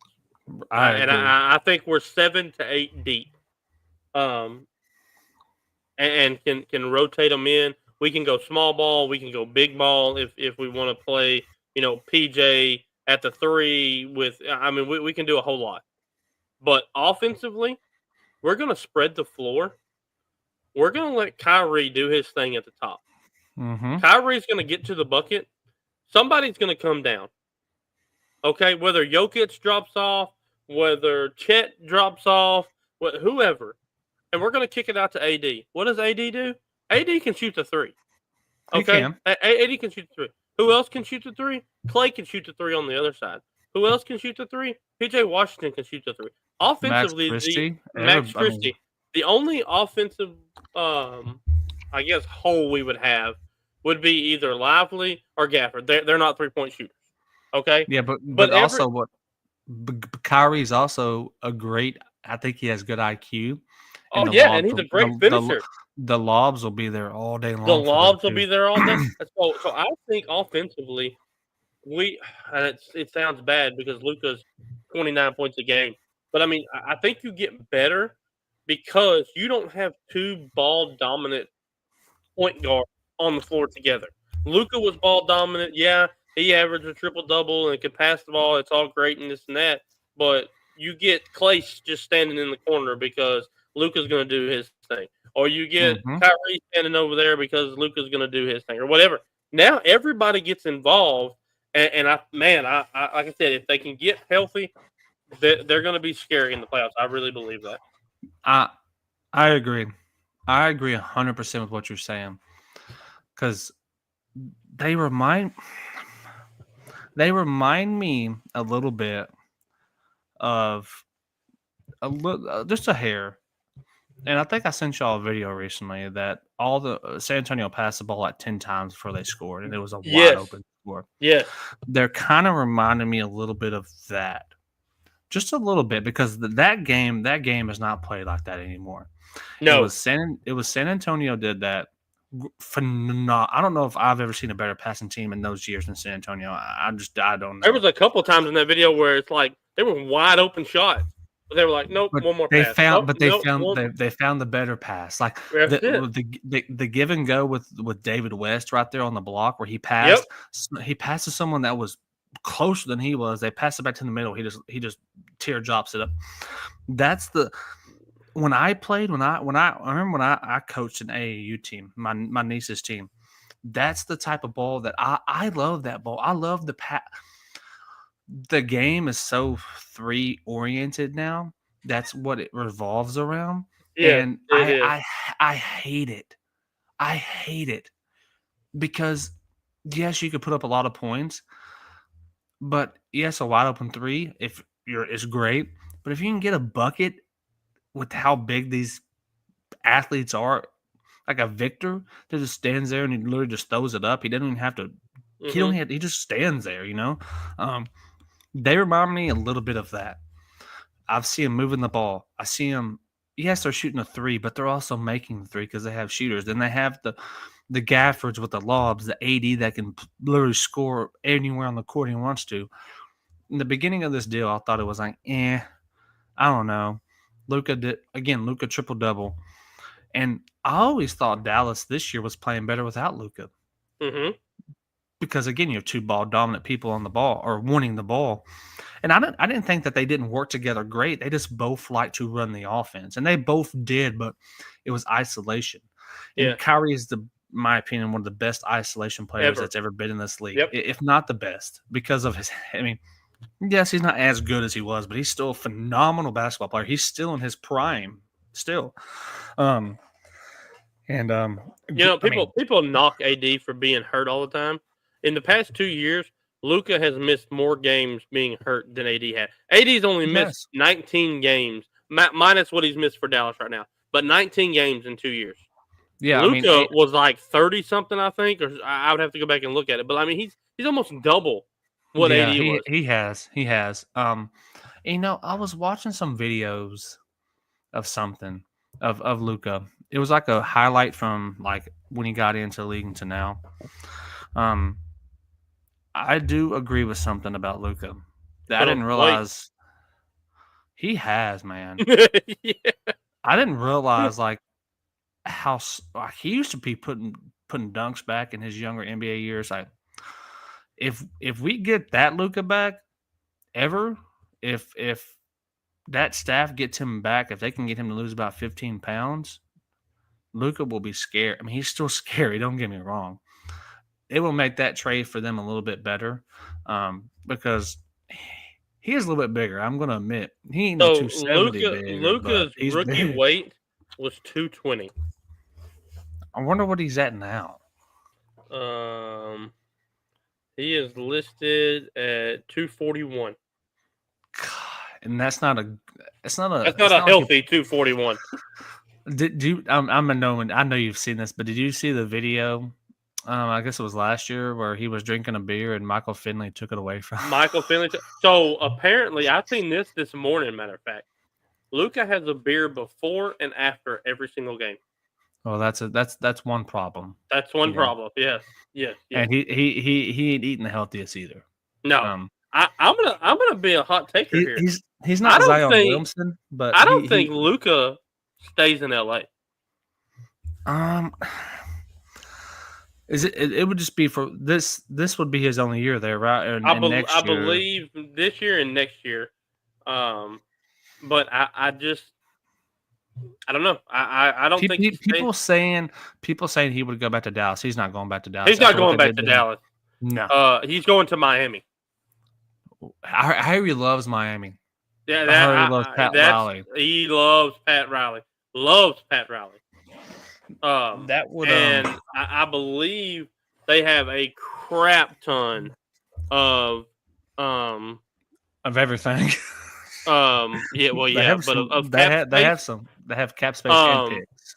And let me tell you who else loves Pat Riley. Nikola Jokic. They're best buds. They are best friends. When you're talking about have said multiple times they want to play together. When you hear best buds, I think of LeBron, KD, D Wade, Bosh, Melo. They're all Chris Paul. They're all best buds. They always try to use to team up with each other. Yep. If they find a way on a team, that first year they're winning it. I don't care what team they're on. I don't care if it's in Denver. I don't care if it's in Miami. I don't care where it is. That team is going to be insane because you have two guys that probably don't care about basketball. They're just so good at all. They're so good at basketball. They care about basketball, but they're so good that I feel like sometimes they don't have to try because they've been playing since they were 14 professionally. You know what? Would this be a scenario where the NBA tries to veto that, kind of like they did with the Chris Paul? They can't. The reason the NBA didn't veto the Luka trade or anything like that, they don't own the Lakers. People forget they owned New Orleans at the time. They did. That's why they had control over it. That's the only reason they got to veto it. Mm-hmm. That man, yeah. That's crazy, dude. Yeah.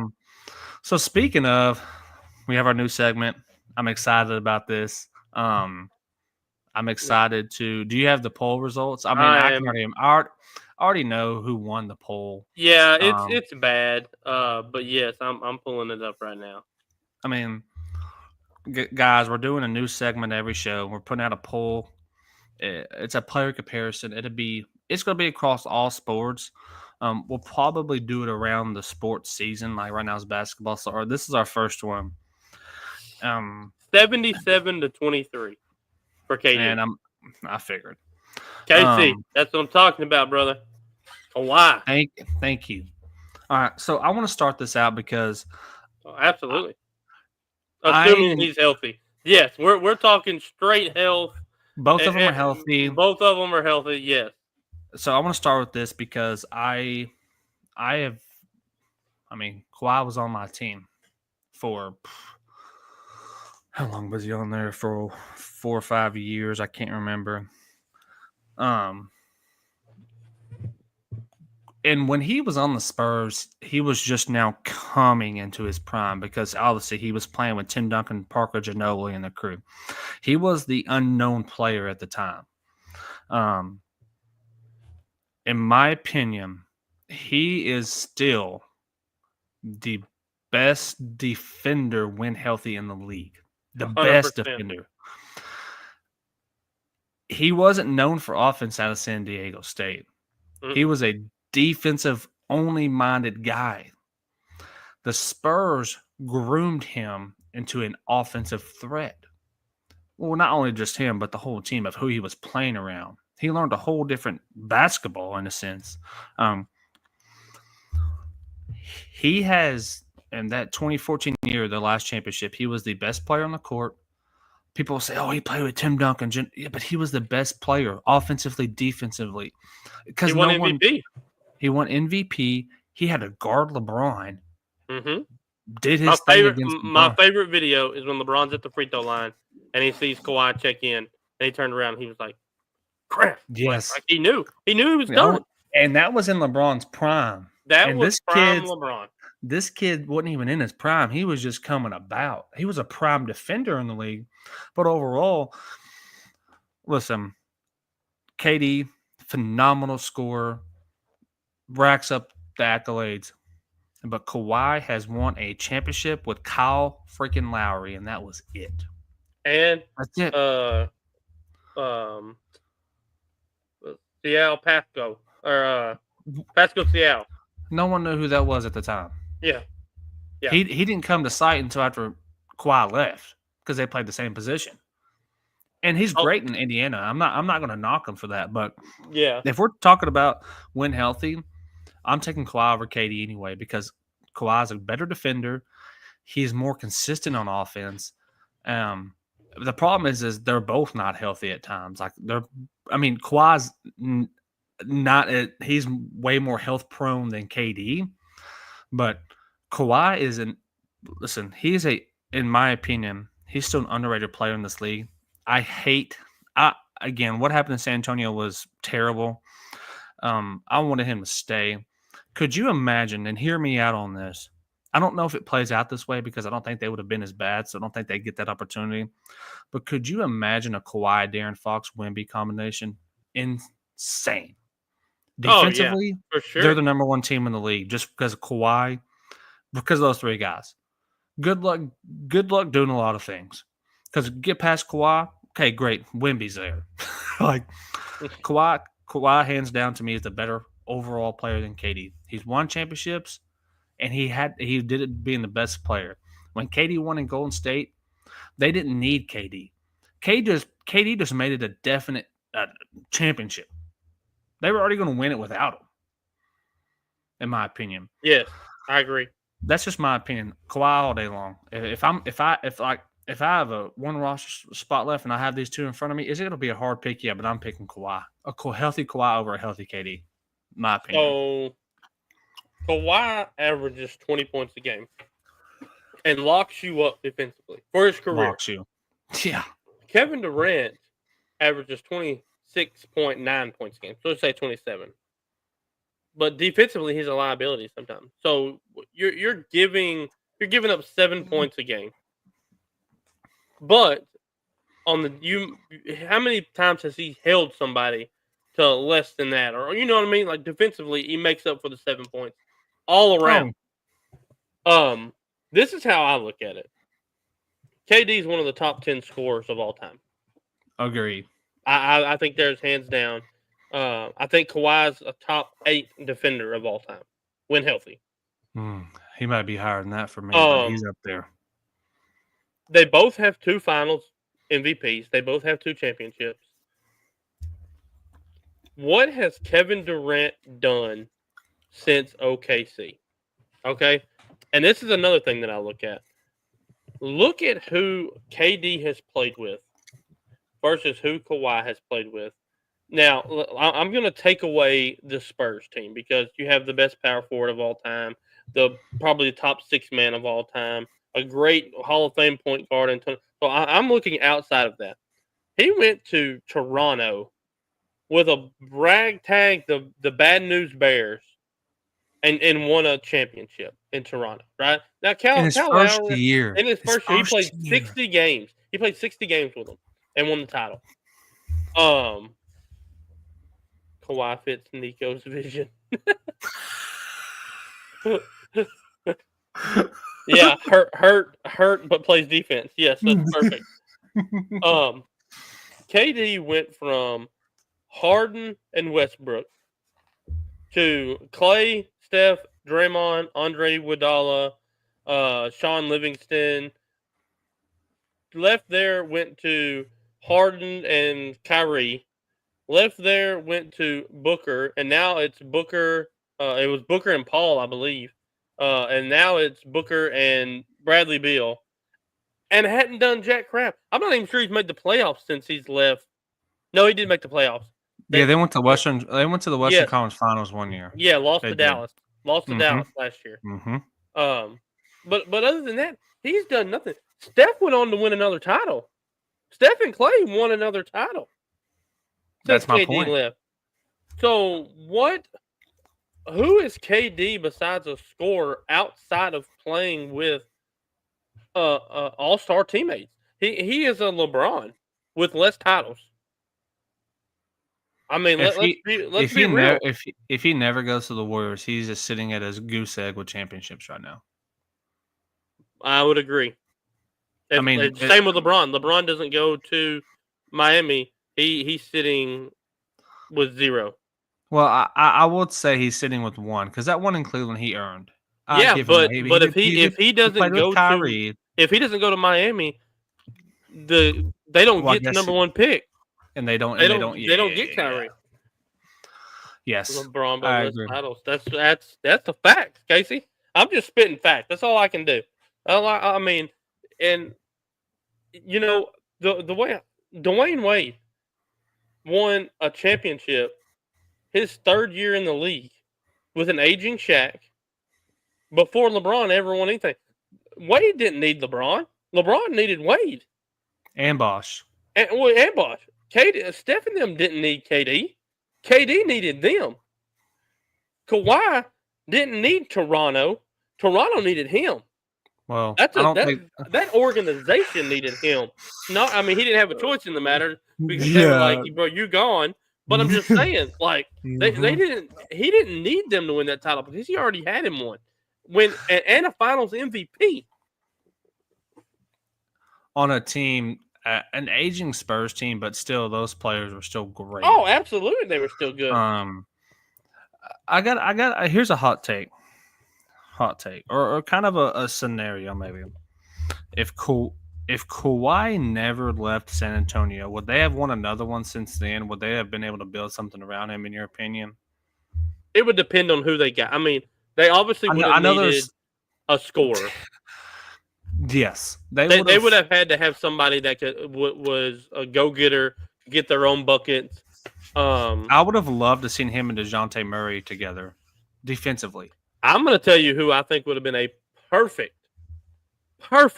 fit in San Antonio with a Kawhi-led team.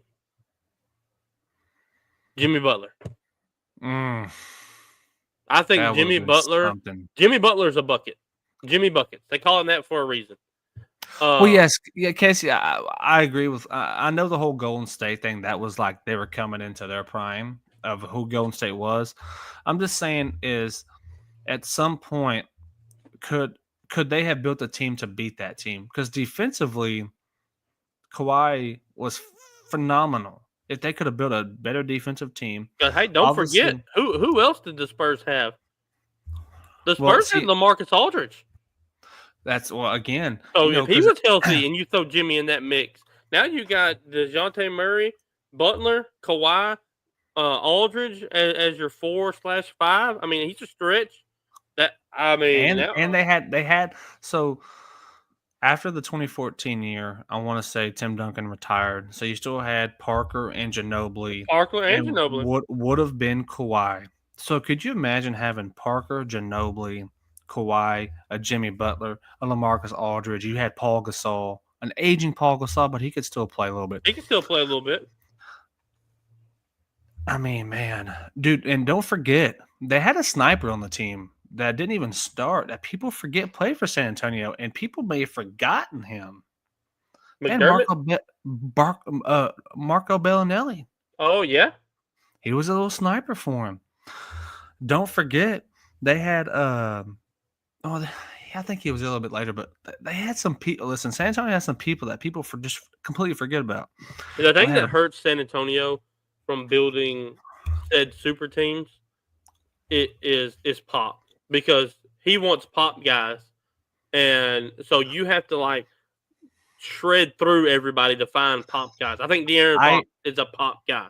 I think Victor is a Pop guy. I think that's what happened. Is I think Kawhi saw the rebuild and he saw where he was going, and it wasn't handled right, I think, by San Antonio. I'm going to agree with that. Yeah, absolutely. It wasn't handled right, but you know who Pop is? He's the Bill Belichick of the NBA.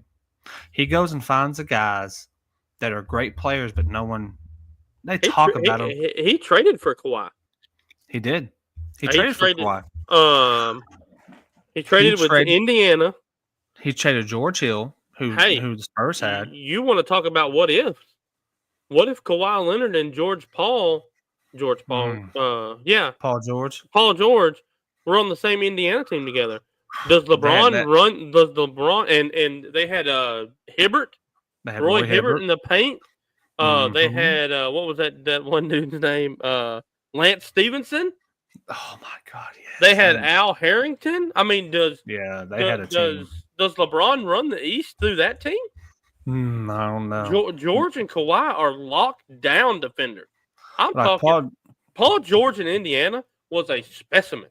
Let's not forget, Paul George was a man. And guess who was there with him that was ahead of him at the time? Don't forget about Danny Granger now. Danny Granger was there. That's right. And that was the end of his career, but he was there. Hey, Don't forget about they had David West too. David West is who I'm thinking about. Not Al Harrington. They had Hibbert. They had Hibbert and David West. David West. Yes, sir. Yes, could you imagine Paul George, Kawhi Leonard, David West, who was not the best player, but he was a savage. Like he was an angry player.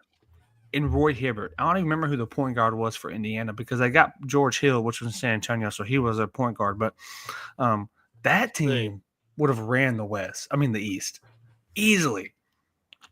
But here's the question: is Kawhi ever Kawhi if he doesn't go to San Antonio? That's the thing. We don't offensively. You don't know because he was not offensively sounded when he came to San Antonio. The defense was always going to be there. That's what he was. But offensively, does he ever beat Kawhi with that San Antonio? I don't know. I mean, he probably does. I mean, because obviously he's a gifted player. He when he's healthy, he's easily a top 10 player in the league, if not even better. I want to know who was the point guard for that. Are you looking that up? Yeah. I'm curious who that point guard was for them during that time because.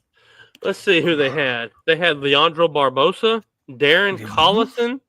Oh, Darren Collison. I forgot about him. Paul George, Danny Grant. They had Tyler Hansborough.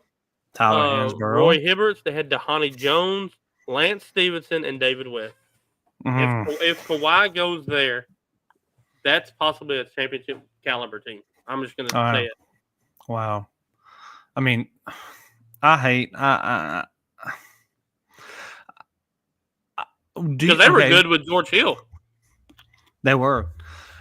Could y'all ever see, and this is for the chat, this is for you, is there ever the slightest chance, I know he's from LA, they're an okay team. Is the Clippers win a championship this year? No, Never. We know that.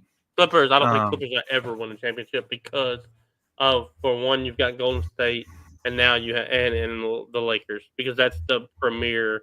That's who everybody wants to play for. Now, I think the owner of Los Angeles is putting in a buku of money, and people are going to want to play there. But I just don't know. I don't know what they're missing. Could Kawhi ever end back up in San Antonio? No, I think Kawhi might be done after this year. Done with basketball. Done with basketball. I think he's played 12 games. I think he's played 12 games this year. Let's see. That's an interesting take, man. I definitely didn't see that coming out of you right there. I mean, at some point, right? He's played 15 games. He's played 15 games. I just he's just about done, truthfully. Wow. Which is bad. But it's bad because let's see how many 1, 2, 3, 4, 5, 6, 7, 8. What he's in year what? He's 13. This is his 13th year.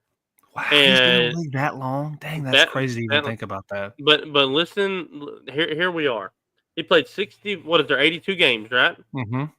He played 64, 58, 66, 64, 72, 74, 9 with the Spurs, and then the rest with Toronto, which is only 60. So that's 69 games. Then he went to the Clippers, 57, 52, 52, 68, and 15. He played 68 games last year? Last year. Man, I hope he's not done. I mean, I still like him. I mean, I hate he left. I mean, I understand why he left San Antonio. I mean, I would say this. I will say this. I will give you this hot take. When he won the title with Toronto, there was a slim chance that I thought he was going back to San Antonio. I understand what happened. That was 11 years ago now. Yeah. No, it was only 6 years ago. 2018. Oh my God! I feel like it was. Yeah. So 6 years ago. I'm just looking at it from a talent standpoint and what they have now. And he sees what's going on. I mean, everyone looks and see what's going on in the NBA. If you're in the NBA, you know what's going on. Yeah. If he actually cares about the championships, I know he's at home now. He's literally home. But I'm just looking at it. If he thinks like, hey, if I have an opportunity to actually win more or win another chip, if he looks at the bigger picture and if he kind of lets the past go, if he was to ever want to come back, that would be an insane team, and that's all I'm going to say. I'll leave it at that. I think they would welcome him with open arms. They would. And I think they would treat him a lot better this time around. I'll tell you this. I think Kawhi Leonard's jersey should be in the rafters in San Antonio. I agree. I don't disagree. He should be in Toronto's as well. Oh, 100% he should be in Toronto. There ain't no doubt in my mind.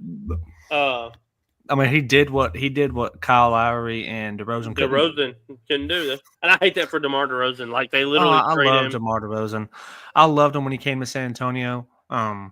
He knew he wasn't going to win in San Antonio. They were in a complete rebuild. Yeah. I mean, complete rebuild. I mean, everybody at that point had left. It was him and DeJounte Murray with a bunch of nobodies. They weren't going to win. But I liked when he came.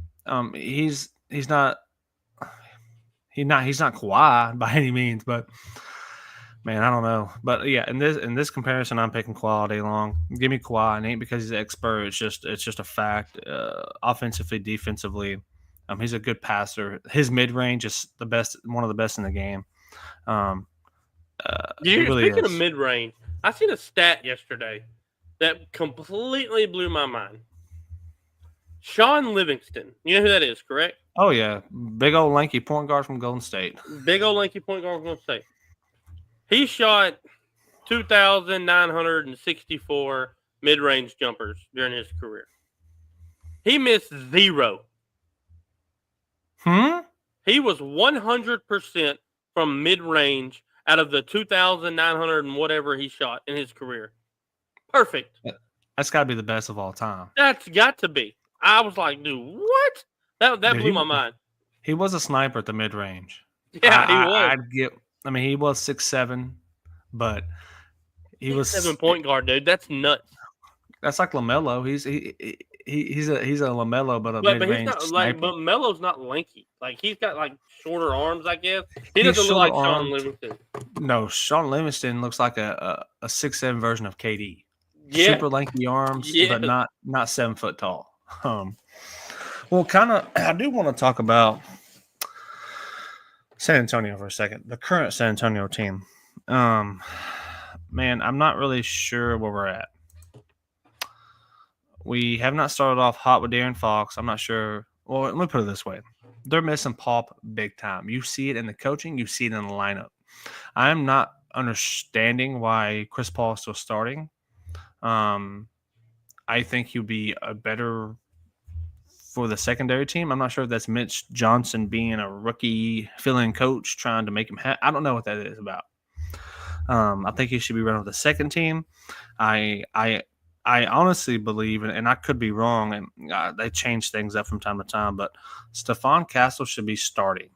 100%. Stephon Castle is going to get Rookie of the Year.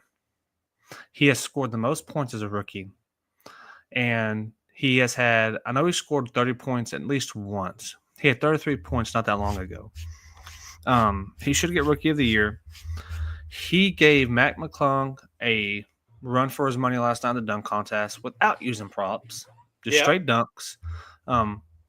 And he is the future of San Antonio with Wemby and De'Aaron Fox. So they will be the trio there. Mm-hmm. I just don't know what they're doing right now. I think it's coaching. I don't think Pop is involved as much as we think. Because if he was, he would be telling him, you need to put Chris Paul to the bench because it would better the team. I don't understand why they're running 2 point guards. I mean, I'm not saying that it's not a thing, but I'm not understanding that. We do have Bismack Biyombo signed to a 10-day contract, but they've only played one game since he's been there. I'm kind of seeing if they're going to play him to see if he works out for them because we are missing a big man. We have no backup big man. We have a backup big man. I can't pronounce his name.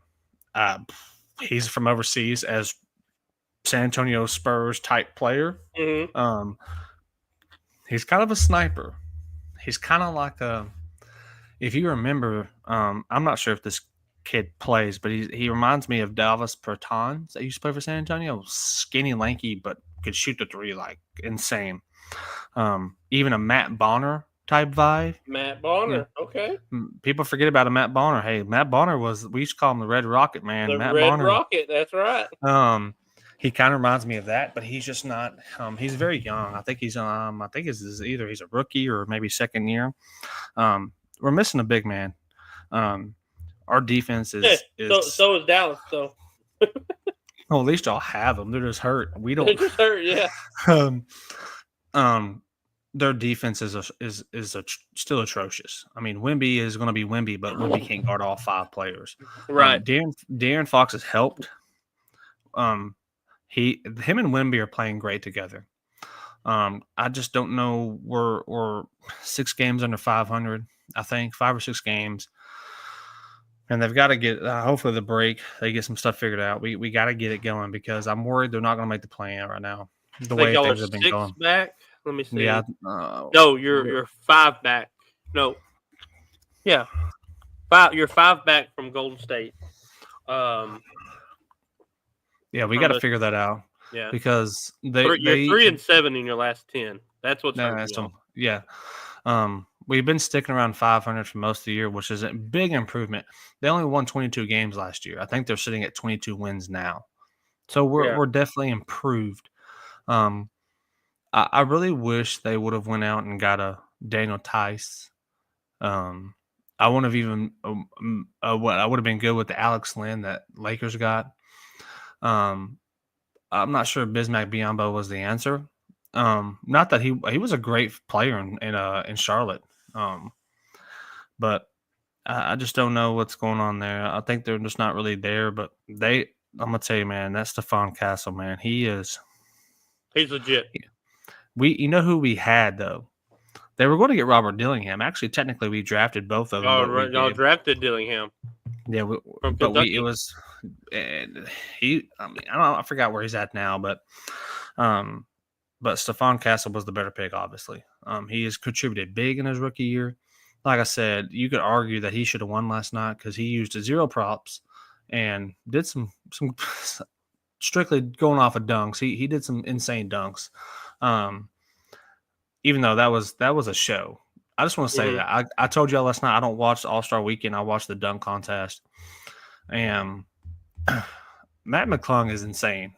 I don't care. I mean, he's not a best ball player, but he can do some dunking for a little man. Yeah. I don't know if you saw any videos from last night. He's the white man's Zion Williamson. I mean, really, like Zion is not a good basketball player. Like if you watch his college and his high school, he was dunking because people were 5'5" guarding him. Yeah, that's all he was doing. And it shows you can't do that in the NBA. You can't just dunk. You got to play basketball. He's not very good at it. Definitely.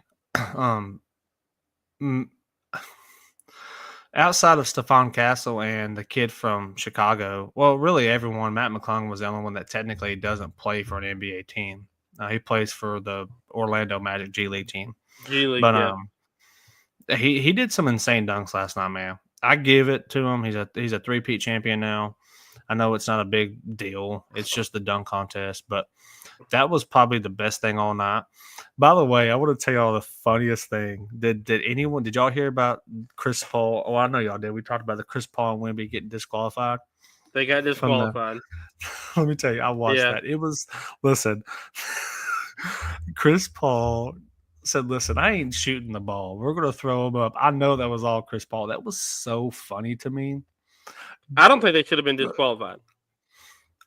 I mean, I don't think so either. But I mean, who cares at that? I mean, who cares about that award? Who winning that anyways? They were just trying to get through it as fast as they could anyways. I mean, I thought it was hilarious.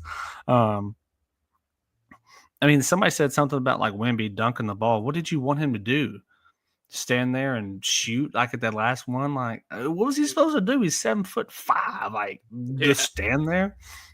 I thought that was funny though, but I definitely don't watch anything else. I always watch the dunk contest. I think it's the most entertaining part. I would like to see some better actual NBA players do it. Like I said, there was Stephon Castle, and then that kid from Milwaukee, and that kid from Chicago, and then Matt McClung. Like I said, I haven't watched it in years.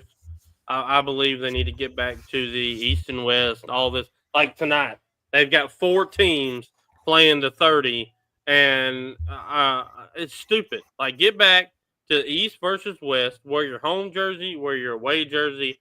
Winning team gets home court advantage in the NBA Finals. Boom. You're fixed. That's going to fix it because guess what? Those guys are going to play. They're going to play and put a prize up there. Put $500,000 to the winner, and the winning team gets home court advantage. I guarantee you they play. There's going to be defense. People will probably foul out. I'm trying to look and see. Like, I'm looking at this stuff from tonight. Like, I'm literally looking at it just to see like what it was all about. And like, I don't even know, dude. It's just, I don't know. It's crazy. I will touch on some college basketball, man. There's some good games this past week, by the way. So this weekend, first time in history, have had a number 1 versus number 2 in the SEC. And Auburn showed why they were number one in the nation. Beat Bama. Great game. I think those are the two best teams in the country right now. Mm-hmm. Duke put on a shellacking of Stanford by 36. Florida handled South Carolina. Tennessee beat Vandy. I think they were down like 16 at one point and battled back to win. Arizona and Houston was probably the best game of the night or the day. Houston pulled it out, but it was a great game. Wisconsin upsets Purdue. A&M beat Arkansas, was another good game. Kansas lost to Utah last night. Kansas lost to Utah last night. Texas beat Kentucky. I put it in the chat. That was a big win for Texas, by the way. They haven't been doing really good this year, so that was a good win. I put it in the chat. The dude from A&M has shot 95% of his shots behind the three-point line. That's insane. That's like green light forever. On the women's side of it, Texas got a huge win today against LSU. UConn stomped South Carolina. Asia Fudd, 28 points. Paige didn't play hot. I think she was 13 points and 10 assists. Got her a double-double. Asia Fudge is amazing. North Carolina upset North Carolina State by 1. TCU still rolling. TCU looks good in the Big 12. Tennessee wins. Right now, you've got UCLA 41. Number 1, UCLA 41. Number 22, Michigan State 33 at half. Can we just say that across the board, the SEC is the best conference in sport for everything? They are, man. I think they've got 4 of the top 5 in basketball, 7 of the top 10, and I think it's 13 of the top 25 are all SEC basketball for the boys. The girls, it's unheard of. I mean, it's not unheard of. It is. In basketball, it kind of is because even the ACC and Big Ten didn't do that. No, boys and girls. Boys and girls. Baseball, you've got A&M number 1, Tennessee's like 3, Florida's like 6. Softball, Oklahoma is in there now. Texas A&M, yeah. I'm starting to think there is Texas. And we're in Texas, and this is going to sound biased because we're in Texas. But is Texas one of the best collegiate sports state in the nation? Oh, overall, without question. All sports, everything. Well, except for lacrosse. Well, I don't even do. I mean, yeah. If you go back, and I've always said this, if you go back and you look at Texas when they were dominant in the late '90s. And into the 2010s, you go look at their roster, and I'm talking Longhorns here. 93% were from the state of Texas. They didn't go out and get people. They got people from home, and that's why they were so good. You go look at all these other rosters. They the number 1 quarterback in the nation went to Alabama. Where's he from? Texas. The number 1 wide receiver in the nation went to Oregon. Where's he from? Texas. I mean, that's why these other are so good is because they come get the Texas kids. Hey, I want to shift to something before we kind of end this. All right. Basketball has been great the last week in college, by far. Great games this week. But I want to shift to football for a second. Okay. So I said August 20th. It's August 23rd. I'm gonna throw some games at you. This is the first week of college football. This might be one of the best weeks we've had, first week, that I can think of in a while. I'm just gonna go down the list here. So the first game that stands out to me, Kansas State, Iowa State, right off the jump. First game. That's your boy. That's your boy Grayson finally committing to a school. Don't even get me started. Yeah, I don't know what's up with all that, but yeah. So I'm just going down the list here again. Alabama has Florida State. Whatever. New quarterback. Oh, I mean that's going to be a good game for both of them. Here's another game. It doesn't look crazy, but I have it on my radar. Auburn and Baylor. Baylor finished the year good. Auburn is going to be good next year, I believe. Here's another game. LSU Clemson. This is the first week of college football. That's going to be a good game. That's going to be a good game. Tennessee. This one doesn't look big, but I'm going to have my eyes on it because I don't know the quarterback situation at this particular team. Tennessee and Syracuse. Kyle McCord's gone. Syracuse had a good year last year. Tennessee was whatever. Might be a good game. Texas, Ohio State. It is in Columbus, by the way. Oh, okay. Texas A&M has UTSA playing Jeff Traylor and them. Jeff Traylor in College Station. Just going through Utah and UCLA. Going to be a good game, I think. See, I'm just steadily. I mean, there's a lot of games. Colorado, man. Georgia Tech. Colorado. Listen, Juju versus, or actually not Juju. It's going to probably be Caden Slater. I think. Mm-hmm. Who knows though? But one of the two versus our boy, Haynes King. Haynes King. Here we go. This is the games. The Sunday, Monday games. You got South Carolina going to Virginia Tech. Enter Sandman right out the gate. Notre Dame, Miami. And then Monday, you've got TCU, North Carolina. A lot of good games first week. This first week is going to be really good. Like one of the better first weeks we've had in a while. You got me wondering now. I'm looking at week 2.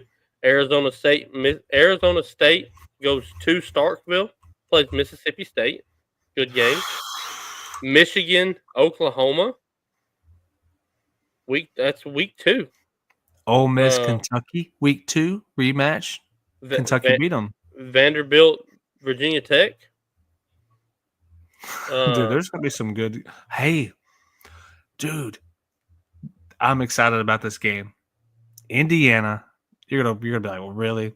Indiana versus Kennesaw State second-year team. Yeah, because Kennesaw State beat Liberty last year. They did. Ooh, your Colorado Buffaloes have a huge matchup against Delaware, week 2. Oh, God. Army, easy, Dion. Don't overdo it. Dion. Yeah, man, we have some good games starting the year off. I'm excited about next year, like already, and we're not even nowhere near it. Wow, week 3, LSU, Florida, Arkansas, Ole Miss. Wow, Vandy, Georgia, Tennessee, Notre Dame, Texas. Oh my God. Okay, week 3 might be the best. I don't know. It's getting up there. Wow. Texas versus UTEP, our boy. Aaron. Yeah. Washington State, North Texas, Duke, and Tulane. Who went to Duke? What quarterback went to Duke? He just got the biggest deal. Who was that kid? Georgia Tech, Clemson, Pittsburgh, West Virginia. Kansas State, Arizona. Texas State, Arizona State again in Arizona. Dude, we got some good, man. We got to stop, dude. I am about to start drooling over the football season. We haven't even got there, man. I mean, we're talking about college football and it's over. But, yeah, man, it's going to be exciting. No, I'm excited. Let's see. So, Wednesday. Yeah, Wednesday, we have another guest. Derek, if you want to, I can't remember. We've been off, so I'm trying to keep up. But is it the pitcher or is it the JUCO kid? It's the JUCO. His name is Andy Purvis. I think I'm saying that correct. Mm-hmm. He's a right-handed pitcher. Just signed with Coastal Alabama Coyotes, and they are a top 30 JUCO program. They're in Alabama, obviously. It's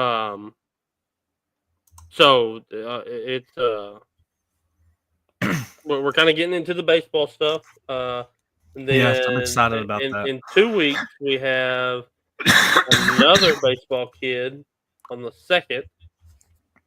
So yeah, I mean we're getting another local kid too, a local baseball kid. Another local kid.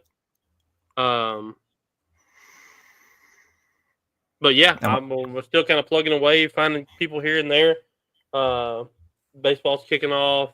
I think Andrea actually the first baseball spring game is actually this week.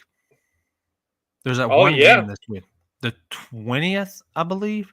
Don't quote me on that, but I'm pretty sure the 20th is the first. I may not even be a spring game. Honestly, I don't know off the top of my head, but I'm pretty sure I was looking and I saw there was a baseball game. I'm actually pulling it up right now. Well, baseball's already playing because I've been talking to the University of Texas A&M Texarkana, their head baseball coach. College has started. And I'm talking with him about coming on.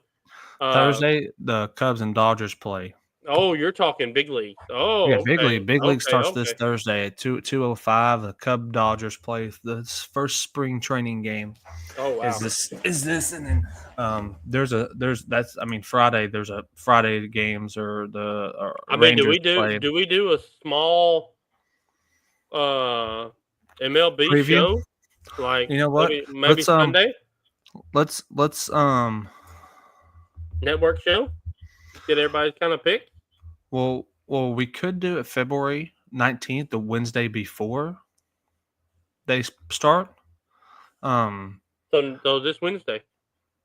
Yeah, this Wednesday. Let's do it. Let's reach out. We got a baseball guy on, so let's just do it. Let's reach out to Sean and Scott and see if they want to hop in for a little bit afterwards, if they can, and talk baseball with us.